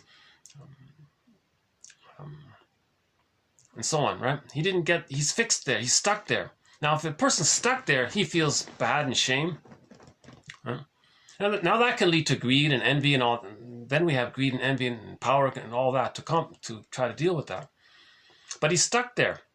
So this is the term is, in the story, he was arrested. They're talking about his arrested development. Because Kafka studied psychoanalysis, so he's including some of the ideas. Right? That's why in yesterday's video, I think the story about the doll, back to the doll, I think that's about the romance fantasy psychoanalysis, right? Okay, so back to the trial here. So that's one quote. So that's just one basic point about the trial. He's arrested. There's no physical external arrest he didn't do anything wrong in the external world. He feels within that there's arrested development. Okay? That feeling is called the pain of unconscious guilt, the inner blush of the shame that's underneath it, feeling flawed, defective, something's wrong, did he do something wrong? This kind of unpleasant feeling. Okay, the next one here. This quote is very good. I think this is one of the best quotes about the trial. So we'll do this in parts here. Okay, there is plenty of evidence. Okay, there is plenty of evidence. Hold on a sec here. Okay, there is plenty of evidence for Kafka's longing for symbiotic fusion, of oceanic longings for union. So, okay, see, with the arrested development, he wants to go back to the breast and be fused with the breast. He wasn't breastfed, held, and all that. So he wants to go back to that. So a lot of his writings relate to that, right? Now, such desires served to ward off disappointments that were already setting in for him. Okay? So Kafka, he had some trouble, physical problems and all this. Then his stories were about feeling better through the fantasy of being reunited with the breast mother and being fused there, being one there. So he says that a lot of his writing is about this, recreating this fusion. It's similar to religion. You go to the building there, they say, oh, imagine a goddess and you're one with them and you're so comforted by them, right? One author puts it very bluntly and very directly. He says, there's a breast in the sky. You can be one with it and it'll feed you. Right? Okay, so that kind of thing. That's the fusion, right? Okay, Kohat. Okay, so in other words, fusion, symbiosis and fusion, oceanic oneness, union, this kind of desire, it's the bliss that the baby felt when he was one with the mother. In the womb, he was there. In the extended womb, he was there. Now, if a child doesn't get that after birth, he's going to have fantasies for that. So he's going to look for the perfect mate and think they're going to be glued at the hips and they're going to do everything together. They're going to read each other's minds. They're going to be fused there. So that's maybe like an extremely romantic fantasy to have that kind of thing. Right? Okay, now Kohut speaks of narcissistic disturbances as being caused by the false empathy of self-objects. Okay, the primary relational figures. Okay, most often the parents. Okay, so the parents were misattuned, malattuned, didn't meet the baby's needs. He's saying here, false empathy of the self-objects. The self-object. So the breast or the breast mother is a self-object. One word, self-object for the baby. The mother is a symbiotic object for the baby. Not the other way around. The mother is the giver, right? The baby has to receive. Right? So now they're fused there. So the mother is the self-object for the baby. So when he says here, the false empathy of self-objects, means the mother was misattuned, malattuned, or the mother expected the baby to comfort her. That would do that as well, right? So that's a disturbance. Okay, so that's very shame. So narcissism is the mask of shame. Okay, the narcissistically damaged client is unable to free himself from these pathogenic and later internalized self-objects. Okay, so the theory is, if the baby is traumatized by the mother, the baby has to record this. So he internalizes this in his mind as a representation of her. Because, right, he's got to master this painful relationship with the malattuned mother. So he sort of takes her in, so to speak, and it even becomes a part of his mind. And some authors think it functions almost automatically. It doesn't. It's not like that. But it metaphorically appears to be like that. What's happening is the child has to master the trauma with the abusive mother. So he records the memory of the abusive mother in his mind, and he's still trying to master that trauma. So he's going to see his abusive mother onto others and say how bad they are, and then they're going to maybe want to control them. Or he's going to see his shamed self onto others, identify with the abusive mother, and then be emotionally abusive towards others, shaming towards others. Because he wants to somehow manage this relationship, right? When the baby's traumatized, he records it, and then it becomes a broken record. Like Sisyphus, he's going to recreate, repeat, relive, reenact that scene. So that's why he internalizes the memory of the abusive mother. If the mother's abusive, wouldn't it be nice if the child could just not have a memory of it? It doesn't work that way. The child has to internalize the mother. Now, he's meant to internalize a good mother, who's always there, present for them. But he doesn't have that, so he has no choice. He has to internalize whatever mother he has. Right? That's just one part of it. Okay, all subsequent interpersonal relations are sucked into their wake.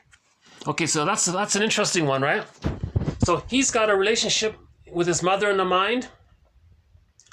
All future relationships are pulled into the wake of this dynamic within the child, right? So a person with a narcissistic pattern has an original thing going on. That's like an engine going on, some kind of engine of a boat, let's say, where the mother is rejecting him, but now he can be the rejecting mother because of the fusion there. Now, in his interpersonal relationships, his song is "Find Me Somebody to Shame." That's now they're in the wake of the engine of this internal boat that's taking place, of this internal engine. Right? This is a metaphor there, right? So a person with a narcissistic pattern, they either want to say that others are the refusing person, they're no good, or they want to identify with the aggressor, see their unloved self onto others, and then shame others to communicate that their mother is shaming them. Now, when the mother is shaming them in the mind, and then they shame others, that distracts them from feeling how the mother's shaming them. It doesn't work. It's called the shame fallacy. No matter how many times the cynic shames the other, that never empties the shame tank. All it does is distract him from him still being shamed within. He doesn't want to feel the pain of his mother shaming him. So all he can do is distract himself by identifying with her and then shaming others. See, mother, I'm doing what you're doing. That's a distraction. He's not feeling the reality that the mother's shaming him. Right? So others in later life are just pulled into the wake. That's what he means. All right? All future interpersonal relationships with people with a narcissistic pattern, okay, they're sucked into their wake. All right? Okay, the respective objects are not perceived as having an independent existence, but as part of the self. Of course, a person with the narcissistic pattern doesn't have I'm okay, you're okay. They don't have whole object relations. In the mind, it's not two separate tennis balls. It's just one tennis ball and it's blurred. So there's only one there. It's all about them. They don't have two. So others are just role players in a drama in his mind. That's it. You see?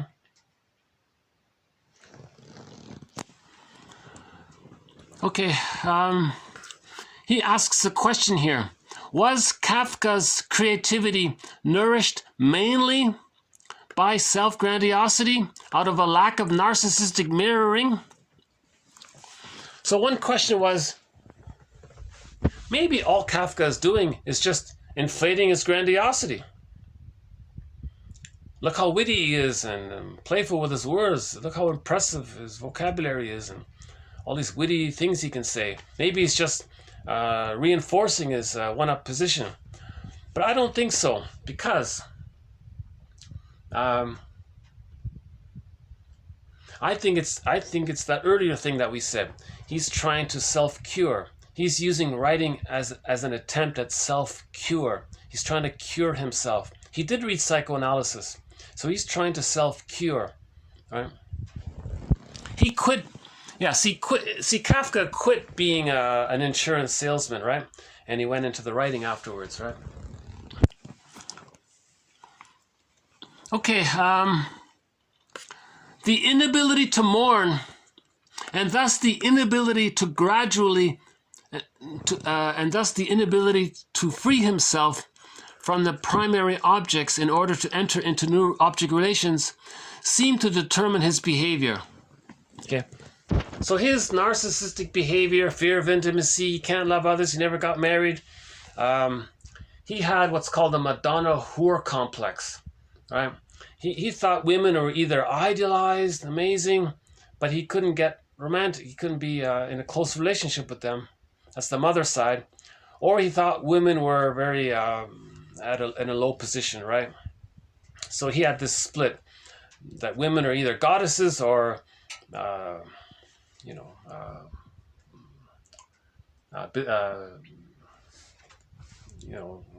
night girls, right? Whatever you want to call it. So he couldn't have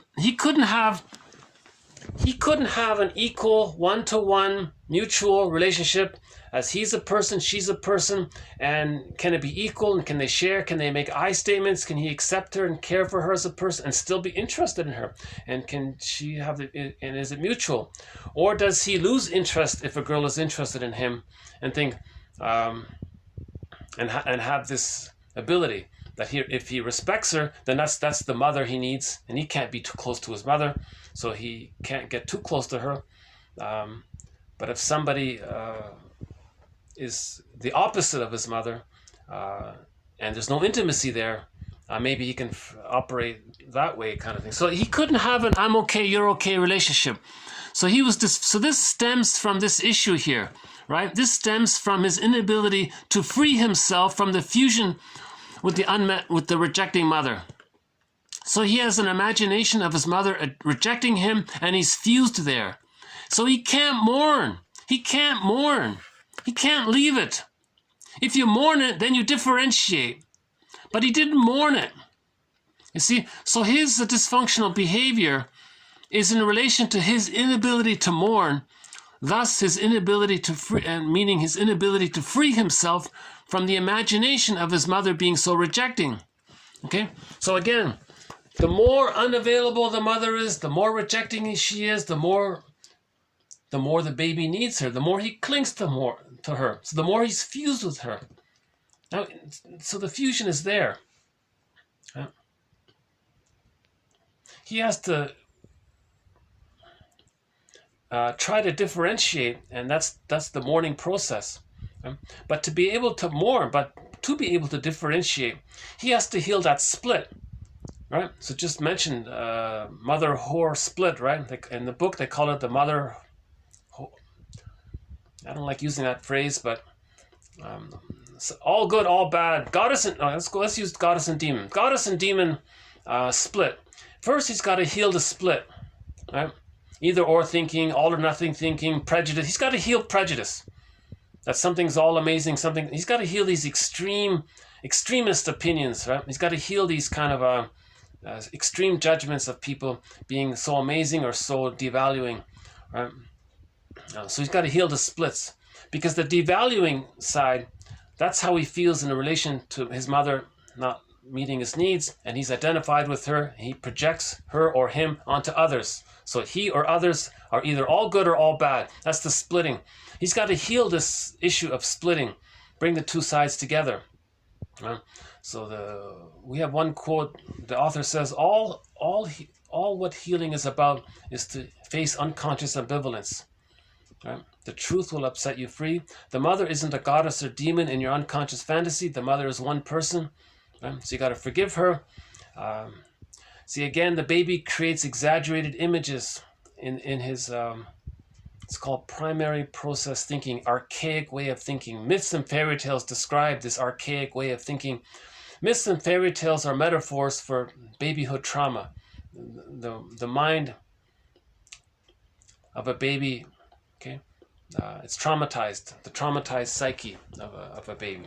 Myths and fairy tales describe a person's traumatized psyche, because the main motif in myths and fairy tales is the psychological pattern of splitting. The baby is bonded to a devouring monster. From his perspective, the mother is a devouring monster. Right? Remember the fusion? The two tennis balls or one tennis ball? If the baby's enraged, he thinks the mother's enraged because of the fusion. Now, if the baby's enraged, the mother's this giant. Now this giant is enraged. That's terrifying, but even worse. The baby wants to take in, right? Mother's milk and so on. He thinks that this monster, this angry monster, this enraging monster wants to devour him. Okay? Now he's bonded to a devouring monster called a succumbus, right? This devouring witch, so the witch won't eat me. So the witch won't eat me. Dorothy, her book, Dorothy Bloch, and in the Hansel and Gretel, so the witch wants to eat the children.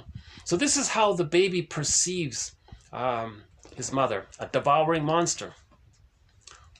He can't live with that. He can't accept that. But that's the truth. He's bonded to that. He's got to distract himself. How does he distract himself? He hallucinates a goddess, a good breast, and then he thinks he's feeding to that. And he's not aware that he's feeding to the other. So there's the splitting, good breast, bad breast. Now, if this doesn't get resolved by the age of 3, that's his template. He operates, he goes through life with that template. Good breast, bad breast, right? Goddess and demon. That leads to prejudice, because when one side he accepts, he can't accept the other. He can't hold the ambivalence. He can't hold the two sides. Every story has two sides. He can never see two sides. It's either or all the time. All this or all, see, he can only accept the goddess side, or he identifies with the frightening side and sees the others as all good. When they show a mistake, he flips it. He's all good and the other's all bad. So he's going to flip it around. Right? He can't put the two sides together. Right? So that's called splitting. So first, the person has to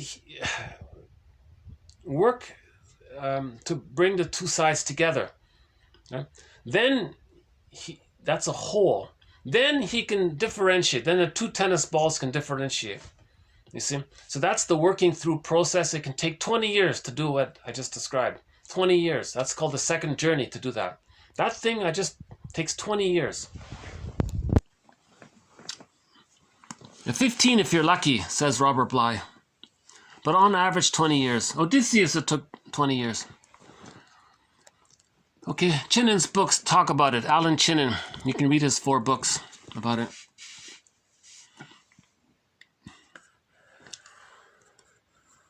Kafka evidently did not manage to build up a transitional object. See, there's the doll. That's what I was talking about.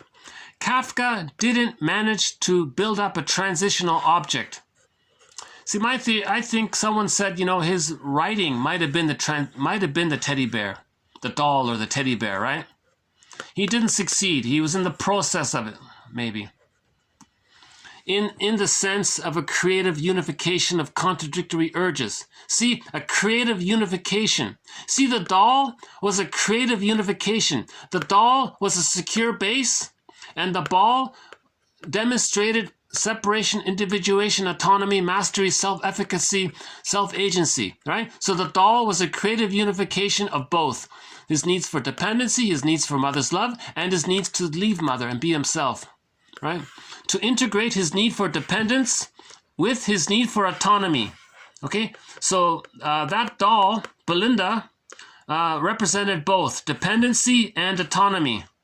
Okay, he remained locked in an endless repetition of self-destructive defenses against babyhood trauma.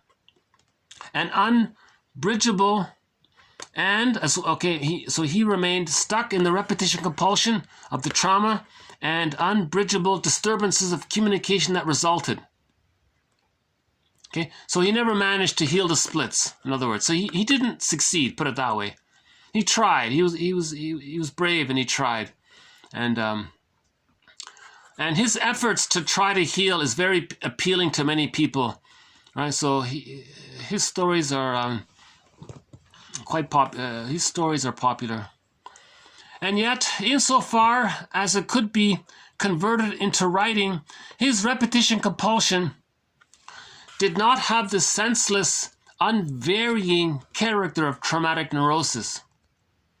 Okay, so his writing soothed him. He wasn't too dysfunctional. He was definitely neurotic and dysfunctional, but he was a good writer, so he wasn't that bad in terms of being that dysfunctional. Okay, by means of new, brilliantly conceived imagery, and fantasies, which also reached out to touch the fantasies of numerous readers. Okay, a lot of people have arrested development, so a lot of people are going to be drawn to this. If Kafka's talking about his arrested development, others are going to be interested in this, right? He was able to depict the incurable misunderstandings between himself and his surroundings, and in particular between himself and his parents. Okay? So in other words, anybody with a huge break with the mother might be, and there's all sorts of fantasies around it. How do we heal this? Okay, Kafka's stories are new imaginings of this issue. So people are drawn to these imaginings of this issue. It's as if he's trying to bridge, right? He's trying to create this bridge of how to heal from infantile trauma, right? So in that sense, so he became a good writer, and people liked his efforts to talk about his pain, right? Because we all have, to one degree or another, right? Okay, by writing down what even to him was uncanny and almost incomprehensible, and in this way setting up a communication with potential readers, the inner void from which at other times he suffered so often and so bitterly was filled temporarily, so that in the periods when he was productive in his writing, he could almost feel happy. He could almost feel happy. So when he's furiously writing, he's got this flow going, he's almost happy. Now, if he's blocked, he has writer's block. He might want to go see Edmund Burglar, and Burglar will say, well, I can free up your writing block, but are you going to go back to your old way of trying to struggle with this repetition, this trauma? And why don't you look underneath it and try to analyze your own story of the trial? So if Kafka went to see Burglar, Burglar would say, "You wrote the trial, didn't you? Well, let's analyze it. You didn't analyze it. You wrote it, but you're stuck there." So Burglar would say to Kafka, Mr. Kafka, you created a mirror. Now we got to look into it. That's my job. I'm going to help you look into this mirror. That kind of thing. Yeah. Anyways, so he created some good mirrors, let's say. Painful as they are, or disturbing as they are, you know.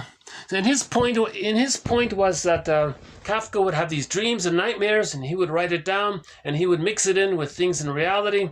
And that's why people are a little confused. People sense that he's trying to get in touch with his feelings. People sense he's trying to create a bridge.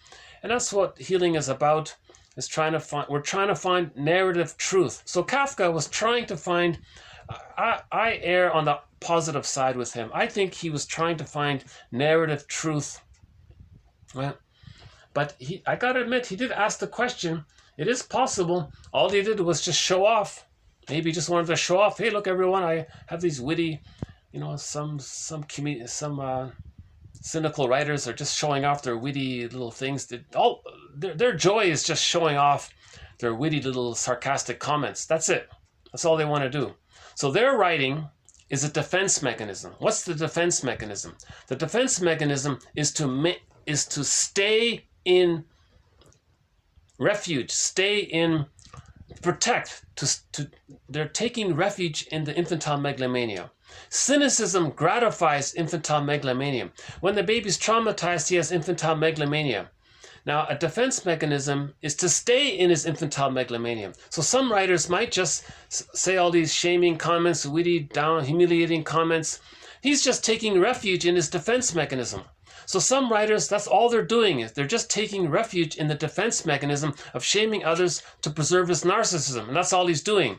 So maybe he asked the question, is it possible that he was doing something similar? It doesn't seem to be. I don't think a bitter comedian would write something like The Trial. I don't think so. That story about the trial, and even to some degree that story about the castle, I think he's trying to work it through, you know. So that's why he's not just some witty comedian. We still remember him. You see, that's why. I agree with the second part here. Okay. That nevertheless. Okay. That nevertheless, in his will, he demanded the destruction of most of his work, may be an expression of the fact that ultimately, from his point of view, all his attempts at coping with his unresolved guilt problems, right? His inability to love, to overcome self-alienation, okay, feeling unreal, feeling derealization, feeling depersonalization, feeling like a stranger to himself, okay? Maybe he's disassociated or something. His failure to uplift the world to a higher realm. Maybe he wants to save the world so he can be saved. Okay, all of this had remained unavailing. So maybe Kafka at the end of his life thought, you know, he didn't succeed. He didn't heal unconscious guilt. He didn't find his ability to have mutual "I'm okay, you're okay" love, where the marriage becomes like fine wine. He never even married, apparently. He still feels ill. He still feels lonely, right? Within, and he didn't save the world. So maybe because of that, in his will, according to Wikipedia, they say that he said he wanted all of his writings that weren't published to just be chucked. Right? Because in his lifetime, only a tiny amount of what he wrote got published. The bulk of it was unpublished. But his buddy there said, you know, this stuff is pretty good. I don't think we should chuck it. So maybe he apologized No, I think you're wrong, Mr. Kafka. There's some good stuff in here. I'm not going to chuck it. I'm going to go against your wishes here. So a huge controversy about that. Was he right? What do you think? Do you think what's his name? Broad or something? His buddy was Mr. Broad or something. He said to his buddy in the will, "I'm giving you all my writing to you. If something happens to me, just chuck it." But see, Kafka didn't do it himself, so maybe there's a confusion there. Maybe Kafka would have done it himself, but maybe he wanted to say, "You decide. I can't admit that there's any value in himself," because maybe he doesn't want to admit to himself that there was value in his writing because he's disappointed. Because he's so disappointed, he's going to feel disappointed no matter what he does. He never healed that. So he belittled his own writing. Now his friend maybe he did the right thing. He says, I think you're being too hard on yourself. This is good stuff here. Let's publish it. I don't know. I haven't read about it. But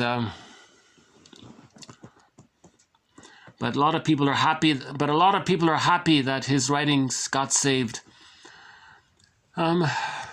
So, okay, the masterly portrayal of the disturbances in his self-definition. Okay, his sense of self is damaged. He felt all that shame. His masterly portrayal of the disturbances in his self-definition. Yeah, apparently he wrote some story where he felt like a bug. He wrote a story where he felt so shamed by the trauma of his childhood that he felt like a bug. And he wrote a famous story about that. I don't know about it. But he talked about him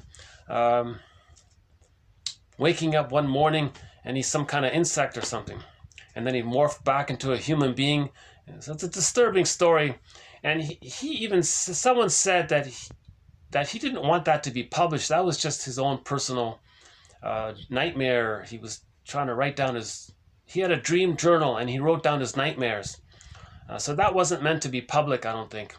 But anyways, so I don't know about that story too much. But that would be a very extreme way to get in touch with shame if you felt like a bug, right?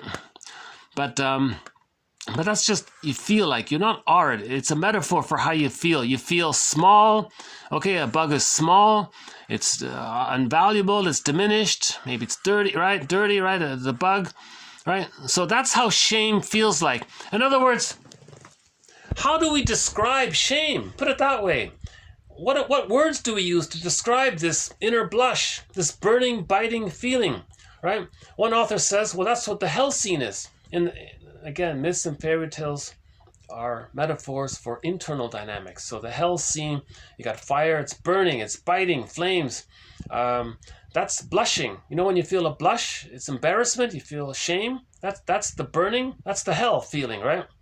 So hell is just a symbol for blushing, shame. That's all it is. It's not a physical place. There's no place, right?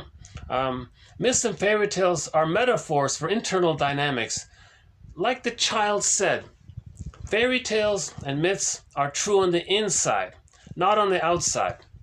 So that was an attempt to describe the feeling of shame. Defective, flawed, burning, biting, blushing. Bergler says inner blush. I like that one. It's an inner blush, right?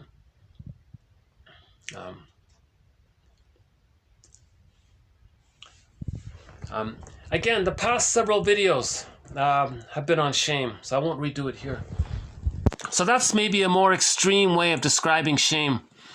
The masterly portrayal of talking about shame, loss of identity. How do you feel when you lose your identity? That's shame. His inability either to defend himself against or to integrate internalizations, okay, healing the splits, which he felt to be false, he knew it was false, explains, I believe, the widespread resonance Kafka has found among his readers. So I think this is a very good quote, TQ98. This is a very good quote, TQ98. This quote is from the wife. Her husband wrote some kind of piece of work or something. Mitcherleach. I know about Dimitri Leach's by Robert Bly. Robert Bly talks about this author here. So this implies he knew something was off. Kafka knew there's something wrong here. So he was trying to heal through his, it's an attempt at self-cure. Now Thomas, Thomas Mann was sort of doing something similar. He was trying to heal. He didn't succeed really, but he tried. Masterson also talks about Thomas Mann and that other one. Who's that? Another famous writer. Forgot his name. So a lot of writers are trying to heal, right? But a lot of writers are hacks. A lot of writers are just taking refuge. Okay, they're writing whodunit stories and detective stories. Others are guilty. That means you don't feel how you're guilty. So the paperback novel and the hack writers, cheap novels, most novelists, these are defense mechanisms. Most novels are defense mechanisms to not feel the kinds of problems that maybe Kafka was trying to struggle with, right? To avoid shame, most novelists write novels to just get your mind off something. Escapist novels, right? Whodunit stories. So your mind is off your feeling. But with the trial, you see, I think he was trying to get in touch with unconscious guilt with that story of the trial. So the trial is much better than any whodunit story. I think that trial story is way better than any detective kind of mystery story out there, you know. Because Burglar says a true detective whodunit story, the conclusion of it is to help the reader get in touch with how they feel like an unconscious criminal. That's the art of writing is for that, right? So a lot of writers are hack writers, he said. Okay, let's do one more here. TQ 2099.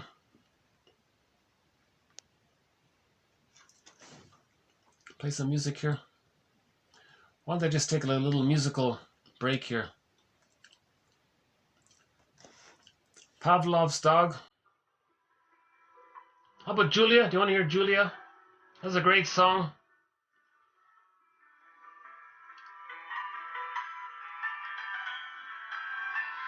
This is a great album. 1976. The debut album. The first song is called Julia.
Okay, so let's do one more quote here.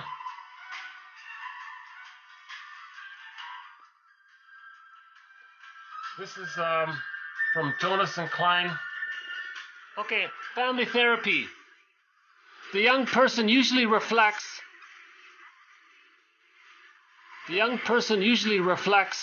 in a more serious degree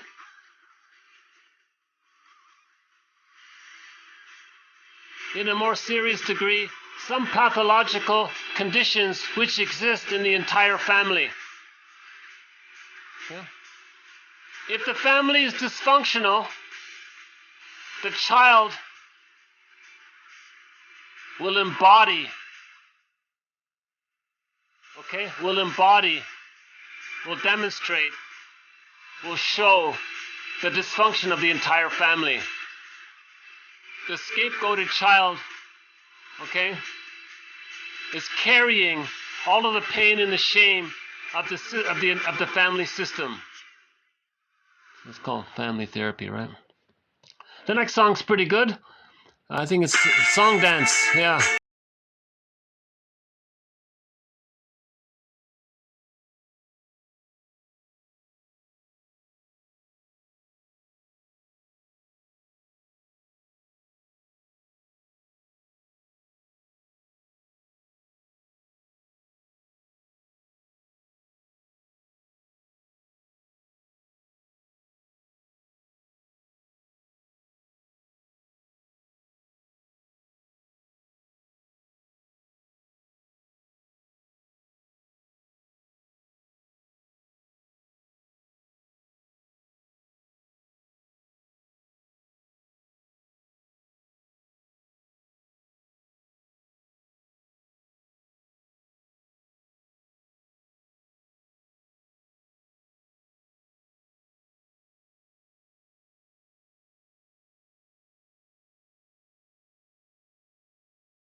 Go back to childhood ways.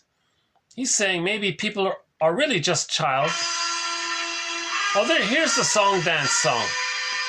Okay, this is the song that they close their concerts with. This is their most sort of rocks. This is the heaviest rock song of theirs. I don't think it's their best song, but it's the most progressive rock song of theirs. So they end with this one. So the first one was Julia. The second one just finished was Late November. This is Song Dance. Okay, again. What if emotional immaturity were, in fact, not a result of a process of pushing back to an infantile level through repression, but actually one of arrest? In this case, it would not be that the adult is repressing infantile wishes, but that he remains infantile while, more or less successfully, imposing coping mechanisms upon his still infantile adaptive responses, which are, for the most part, inappropriate for functioning in society. We are suggesting that the norm for many people is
So she had this pattern of driving men away with her impossible demands and her hysterics and whatever it was that she was doing.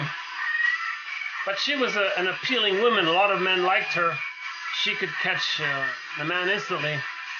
But then she would be very too difficult with them. And again, like Sisyphus, she just said that she just didn't find the right guy. But maybe she did find some decent guys. But when she found the decent guy, that intimacy, here, listen to this.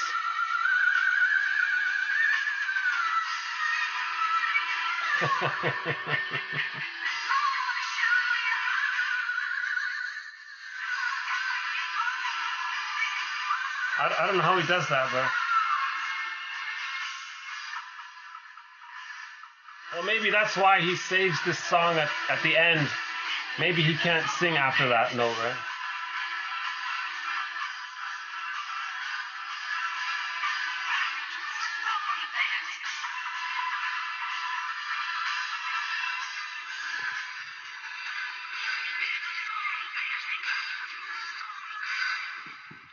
Let's see, what's the next one? Oh, wait, here's a good song, yeah.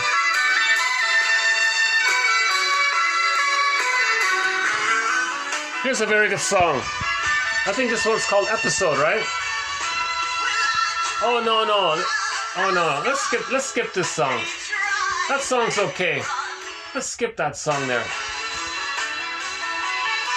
What's the one happening? Hang on. Let's play Episode. Episode's a good song. Yeah, here we go. Here's Subway Sue. Here's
blockages, and then sometimes the blocks. One author says genius, it's this epileptic, his analogy, his metaphorical analogy.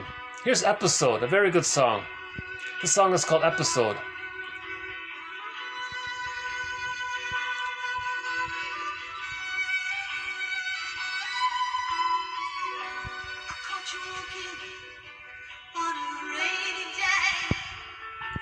Nice song. One guy's analogy was those unfortunate people who experience epilepsy. He was saying like there's a block and then there's this constant shaking. Things are being released and there's this, the body's shaking convulsively. He's saying that's maybe a little bit analogous to the genius process. There's a block there between his emotions, his frustration. Okay, and then maybe there's a sudden release. It's like a epileptic, an internal invisible epileptic fit, not literal. Like we're talking about an analogy here. So he's saying maybe there's a parallel, similar dynamic taking place where the genius has some kind of epileptic mind thing taking place, where suddenly he can make all these connections. Oh, this connects to this. This means this.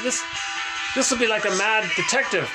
He has all these clues, and suddenly he figures he can solve the crime, right? Or, the inventor there, Da Vinci has all these ideas, and he's blocked, and suddenly all these ideas come to him, and he can invent all these inventions. So but maybe emotionally he's, so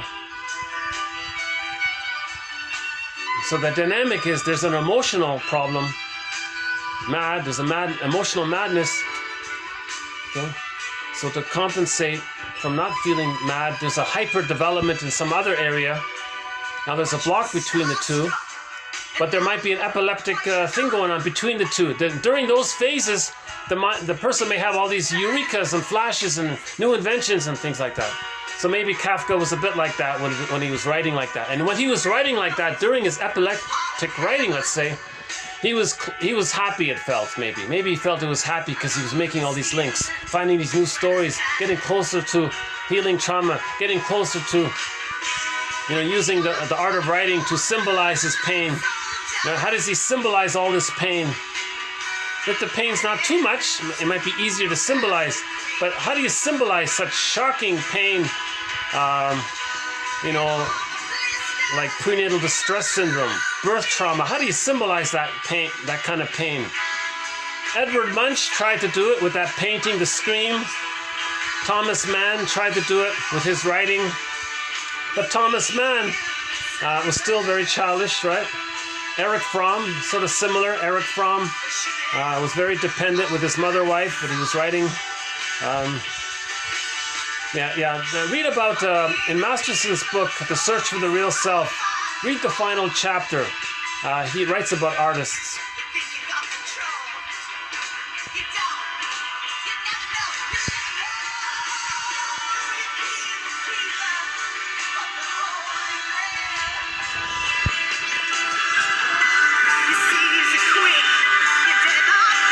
So, in real life, he was a bit of a genius, right?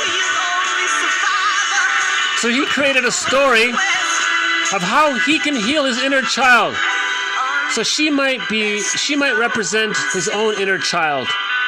So he feels like her, in other words, distraught, no mother, no father, an abusive nanny. So he created a story about a doll who goes on adventures, So that was an ingenious kind of thing to do.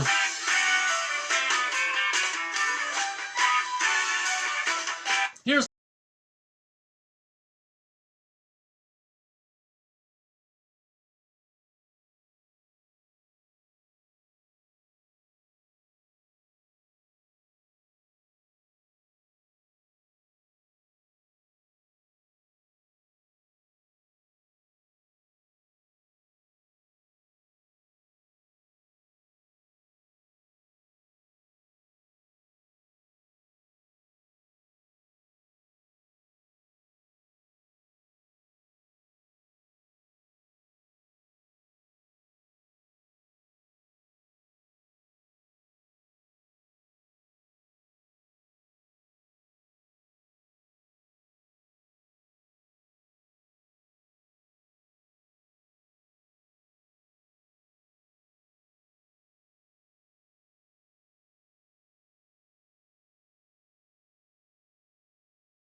But you know, his song Julia, that's considered one of the first sort of true quintessential classic rock songs that came out. And Theme from Subway Sue, those two. Theme from Subway Sue, Episode, and Julia were the first three big hits that came out, I think.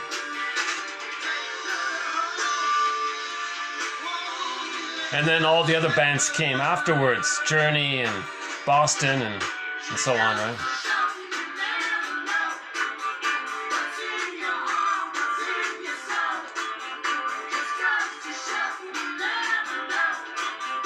Okay, so in this video, we talked about the doll, Kafka and the doll. Everything you love will probably or eventually be lost, but in the end, love will return in another way.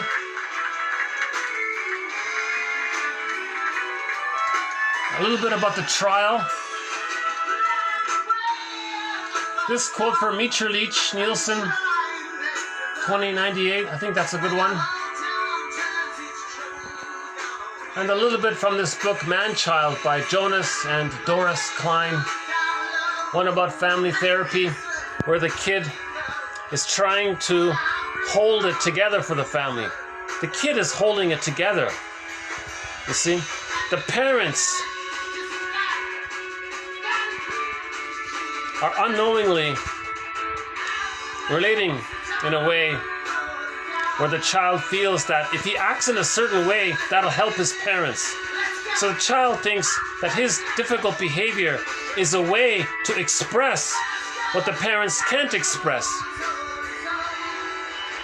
That means the child is helping the parents to not feel the anxiety of their inability to mourn. So there's a pseudo-neurotic balance in the family.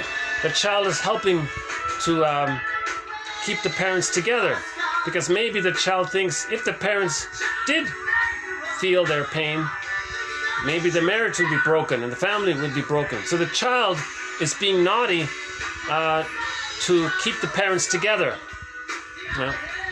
Maggie Scarf, in her book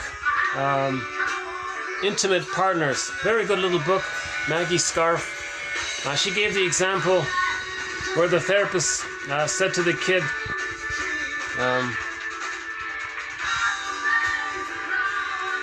you're trying to provide your mother a distraction from her pain in the marriage.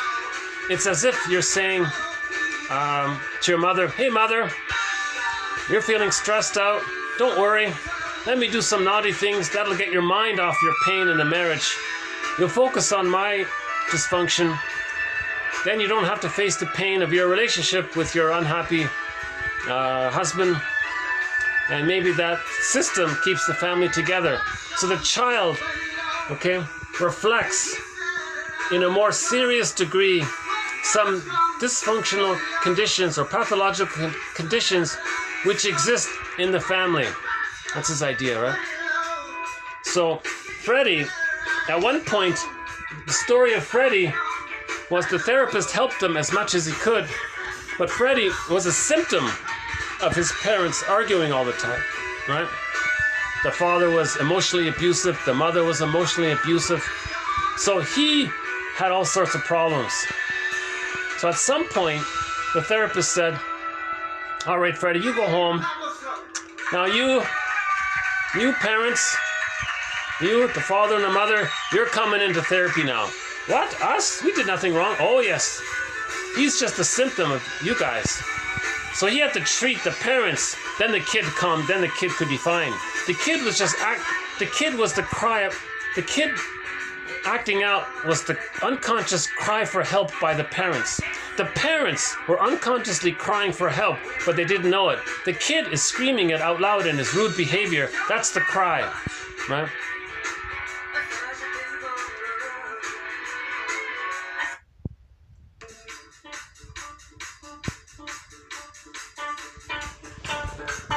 Okay, bass solo here. Okay. Guess I'll just leave that. Let's skip the bass solo. What else is on here? Let's see.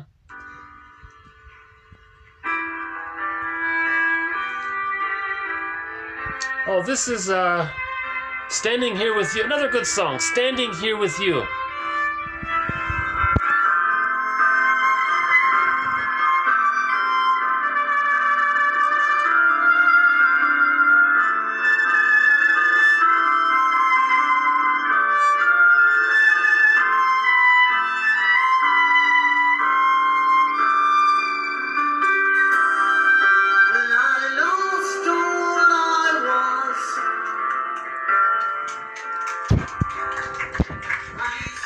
Standing, no, not a bad little ballad there. Standing Here With You, yeah.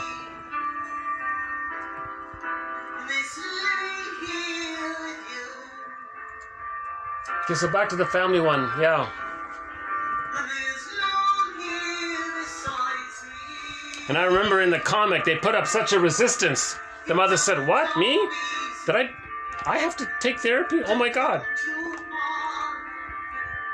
So that's called family systems theory, where if you want to heal the children, forget about the children. They're the symptom.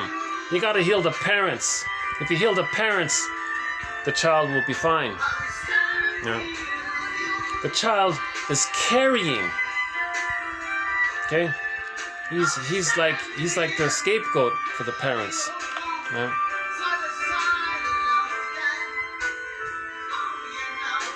But unconsciously, the child is trying to save his parents. He's trying to heal his parents, but it can't be done. It's too much of a burden. But he'll try.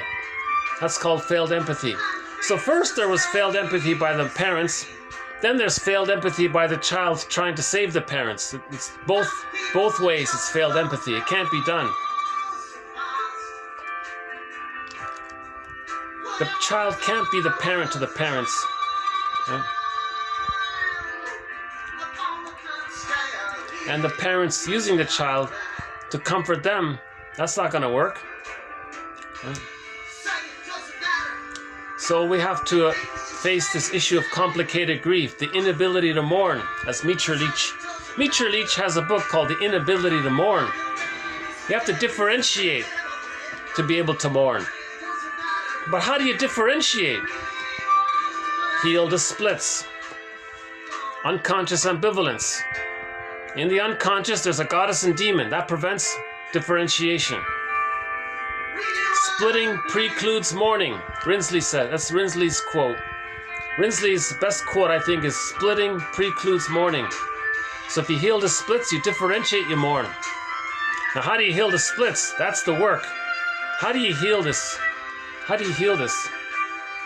The more the baby's traumatized, the more he's attached, the more he's in a very tight, fused, negative tar pit of symbiosis with the mother. But he rejects it. And he thinks he's bonded to a good mother when he's really bonded to a bad mother, good breast. That you got to heal this issue. You see? And the other one here was about, he says here, let's stop talking about regression so much. Let's just conceptualize everybody as children, or most people as children. Then we're closer to the truth. Then we know what we're dealing with, right? Third one here is that woman. She learned the difference between transference, love, and love. So the burglar's zinger is neurotics are only capable of transference love. Neurotics don't really love. Kafka couldn't love. He was only capable of transference love. Transference. You transfer the childhood scene, situation with the mother or the father or whatever, the nanny or whatever, the first primary caregiver. You transfer that painful interaction into the present. Now you're living the past in the present. That's called transference love. Nobody in the present, you can't travel back in a time machine and change the past. But that attempt to do it is called transference love. That's very dysfunctional. Right? So hence that play. It's called I love you, you're perfect, now change. Right? I love you means I transference love you. You remind me of either my unloved self or you remind me of one of my parents. Oh, great. What a good fit. Now change. Now the other person is doing the same thing. Okay? You see? So that's why they're quarreling. They're both trying to change each other. So another burglar zinger is neurotics search for neurotic mates, and they find each other.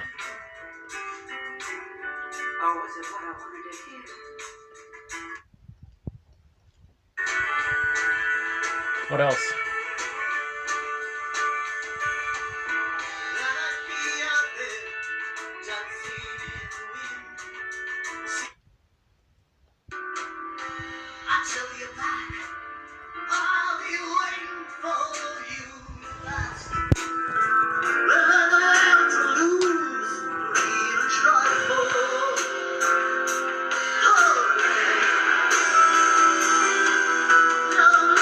Only You, yeah, okay. This song is called Only You. It's okay, yeah. Only You, yeah. So, Burglar has a quote. It says, neurotics search for neurotic mates, and they find each other. Complementary, interlocking, dysfunctional egos. So those marriages become like fine wine. Sour milk.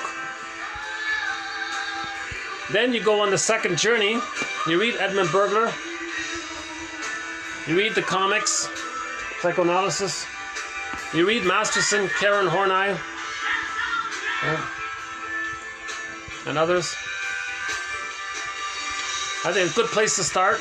Masterson, Karen Horney, Edmund Burglar, Alan Chinin, this comic psychoanalysis, the Enneagram.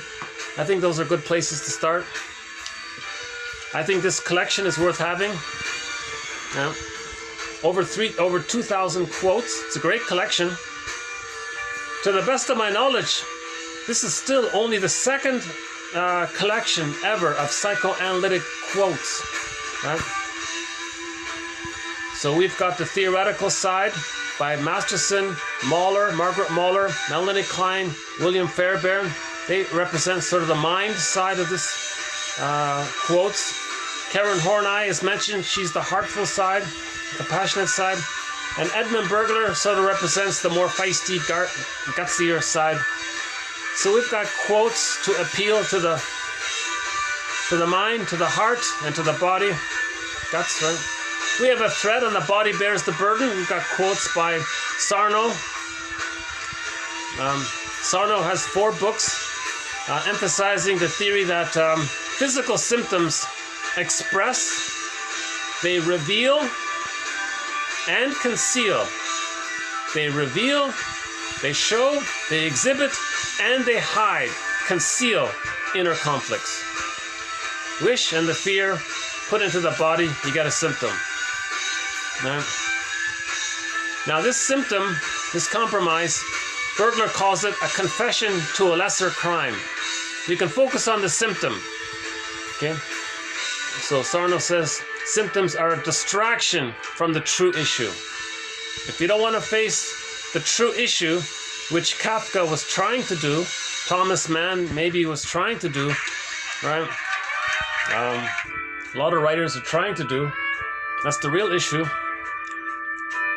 If you, as a defense against it,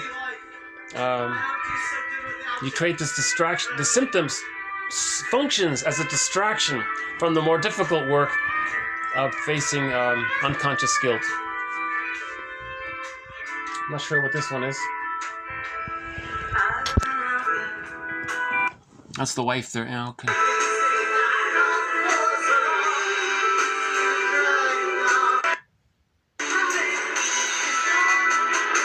Oh, there's the song dance song. You see, here he's singing song dance, his signature closing song. But yeah, he can't quite do the high notes. He must be in his 70s here or something. Maybe close to 80, I'm not sure.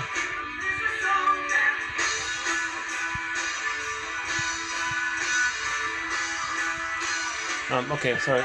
So yeah.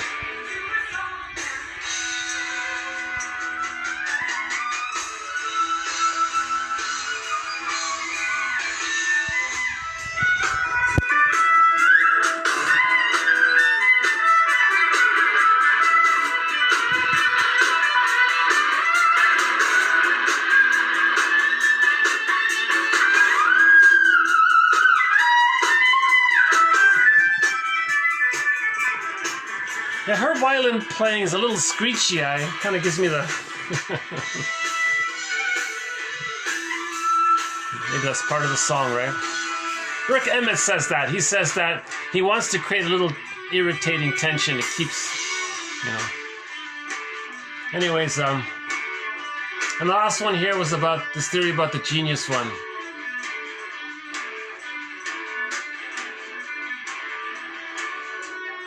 Back to Rinsley.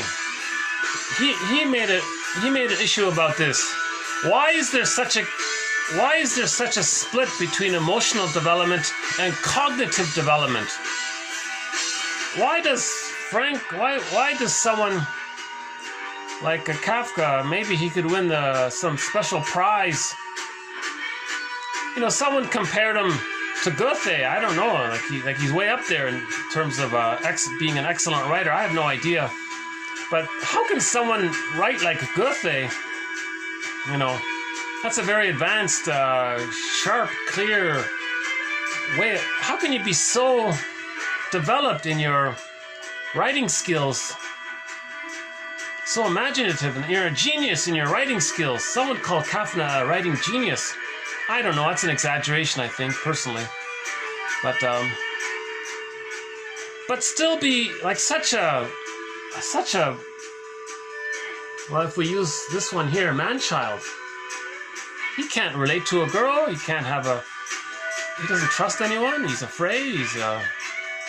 He feels very lonely and alienated, and he's scared, and his fantasies are kind of dark sometimes. You know, his anger is from his anger, and he feels so. Why is there such a gap between emotional development and cognitive development? That's a kind of splitting. We don't use splitting to refer to that kind of split, but Rinsley, right?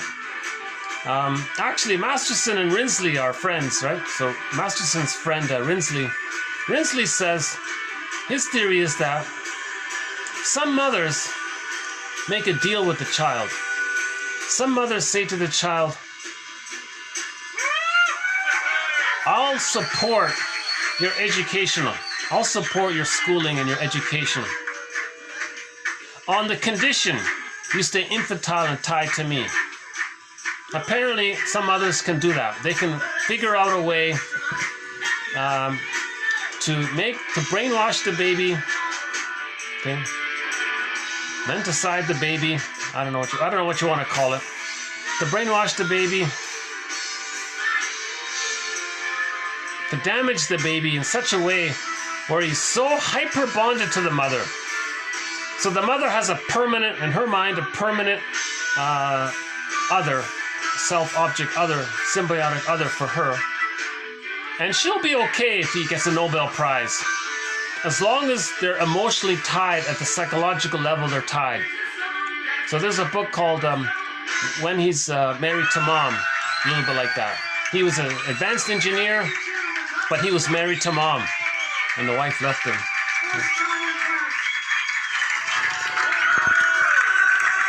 You might know this one.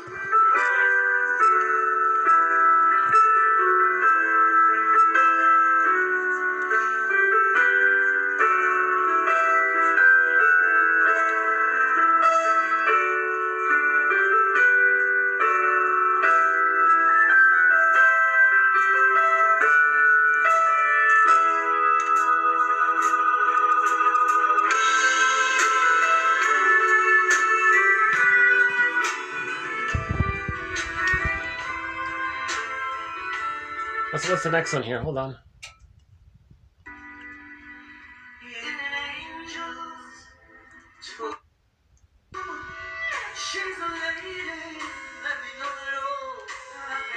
Oh, what's this one again?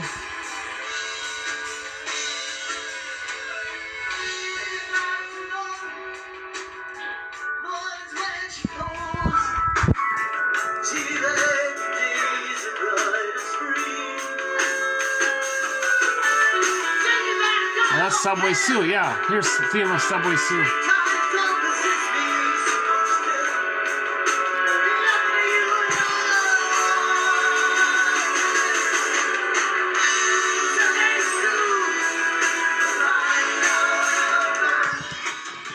Okay, so someday soon we'll understand ourselves better and better, right? Should we play that song here? Last time we played the Dolls. Do you want to play that one again?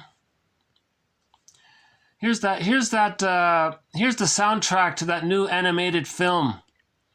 What, I'm going to try this one here, The Park. How's that one? I haven't heard these ones yet. Let's see.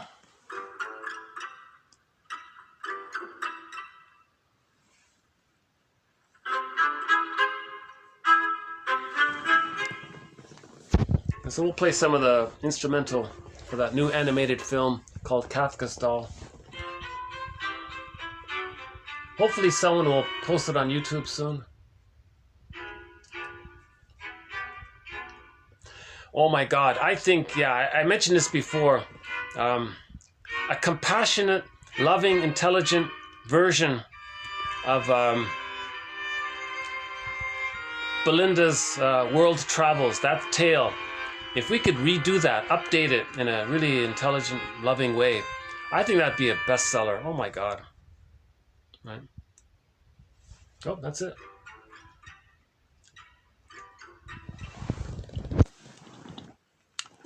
Okay, what else? Finale. Yeah, these songs are kind of short, only 1 minute long, right?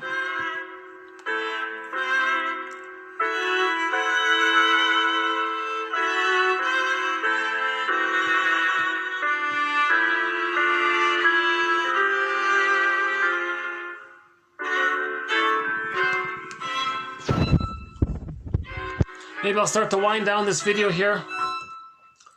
So let's why don't we play so we played rock already. Why don't we play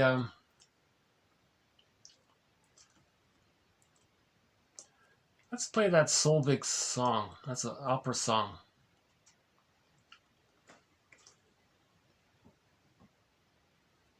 Beatrice, dear.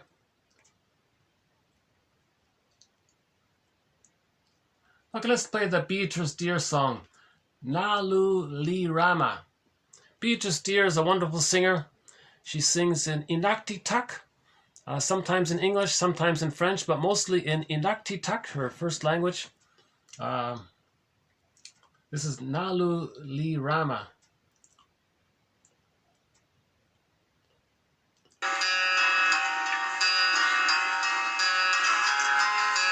Okay, anything else in closing? Yeah, so back to Rinsley. Yeah, he said that the mother is able to arrange it with the baby where he or she will be a permanent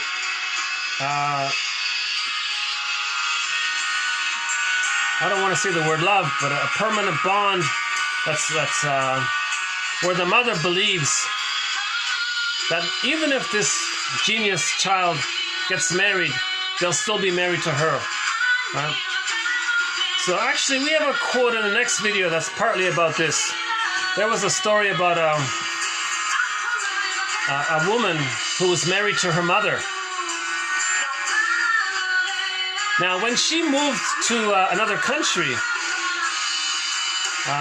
she felt that her mother was distressed. She left her husband to go back to her mother because she was married to the mother. You see? Interesting, right? So the daughter was emotionally fused with the mother. She moved to another country and she felt, because of the fusion, they share the same psychology model inside, right?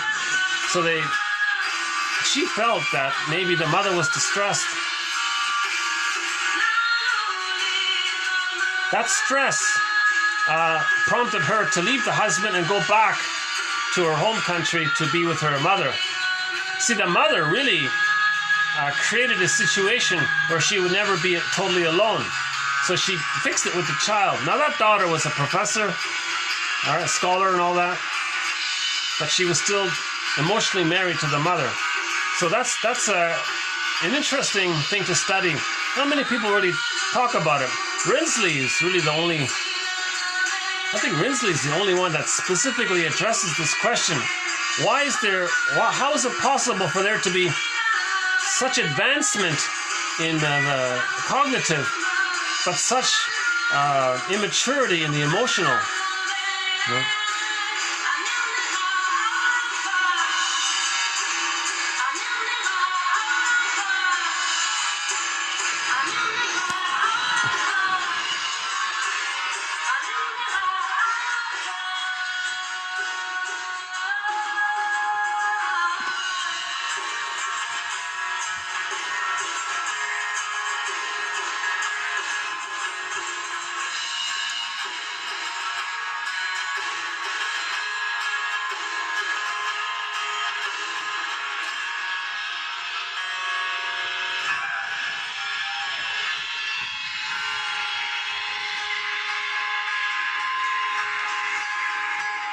There's the moon.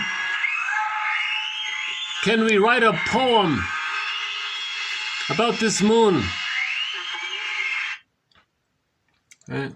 Remember in the story Belinda's World Travels, in the postcard, people in Japan say they write poems about feeling lonely with the moon or something.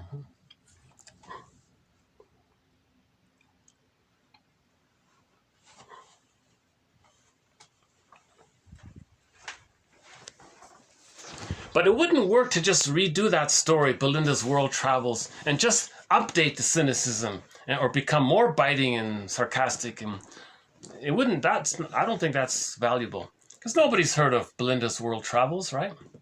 But if it's heartful, if it's healing, if it's therapeutic, I think that'll be a best-selling classic that could live, that could endure. So there's an idea for any good writers out there.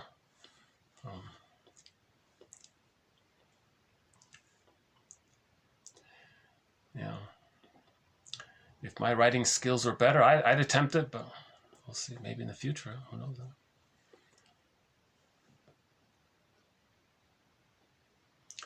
Yeah. As it is now, yeah. Okay. Any last thoughts here?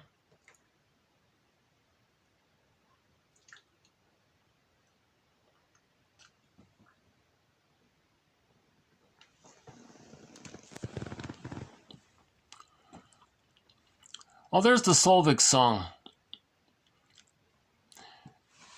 Oh, here's that opera song I was looking for. This is Elizabeth Grummer singing Solvik's song.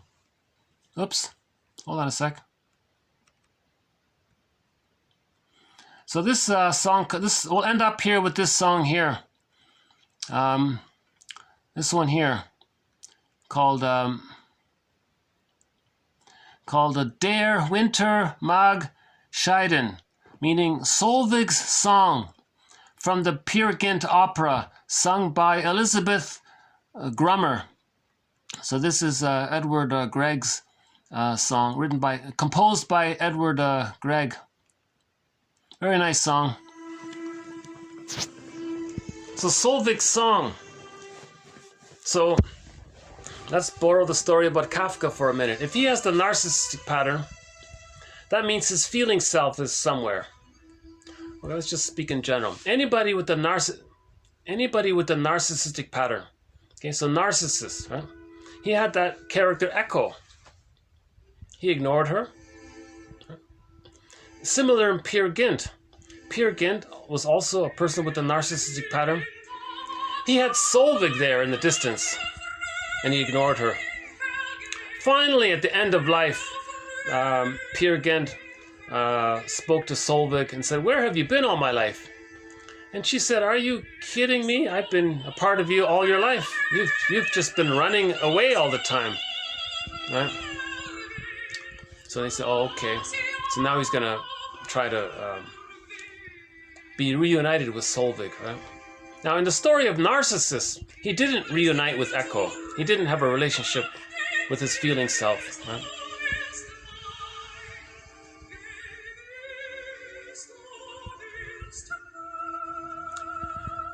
Okay. I was just thinking about why I'm kind of lingering here at the end here. Why am I stretching this video out so long? My last video was 3 hours. This is my... Same with this video. You know, I sometimes flirt with the fantasy. You know, maybe I should be more disclosing. Maybe I can... maybe I'm moving towards that area. Maybe I'm going to be more... move towards doing more healing through this method here. So far, I just present the quotes and offer commentary on it. But sometimes I flirt in my mind. Can I be a little more daring and, you know, try to process my feelings more? But I'm not sure if that's the way to go. But so on that note there, I'll just conclude with the reminder that for that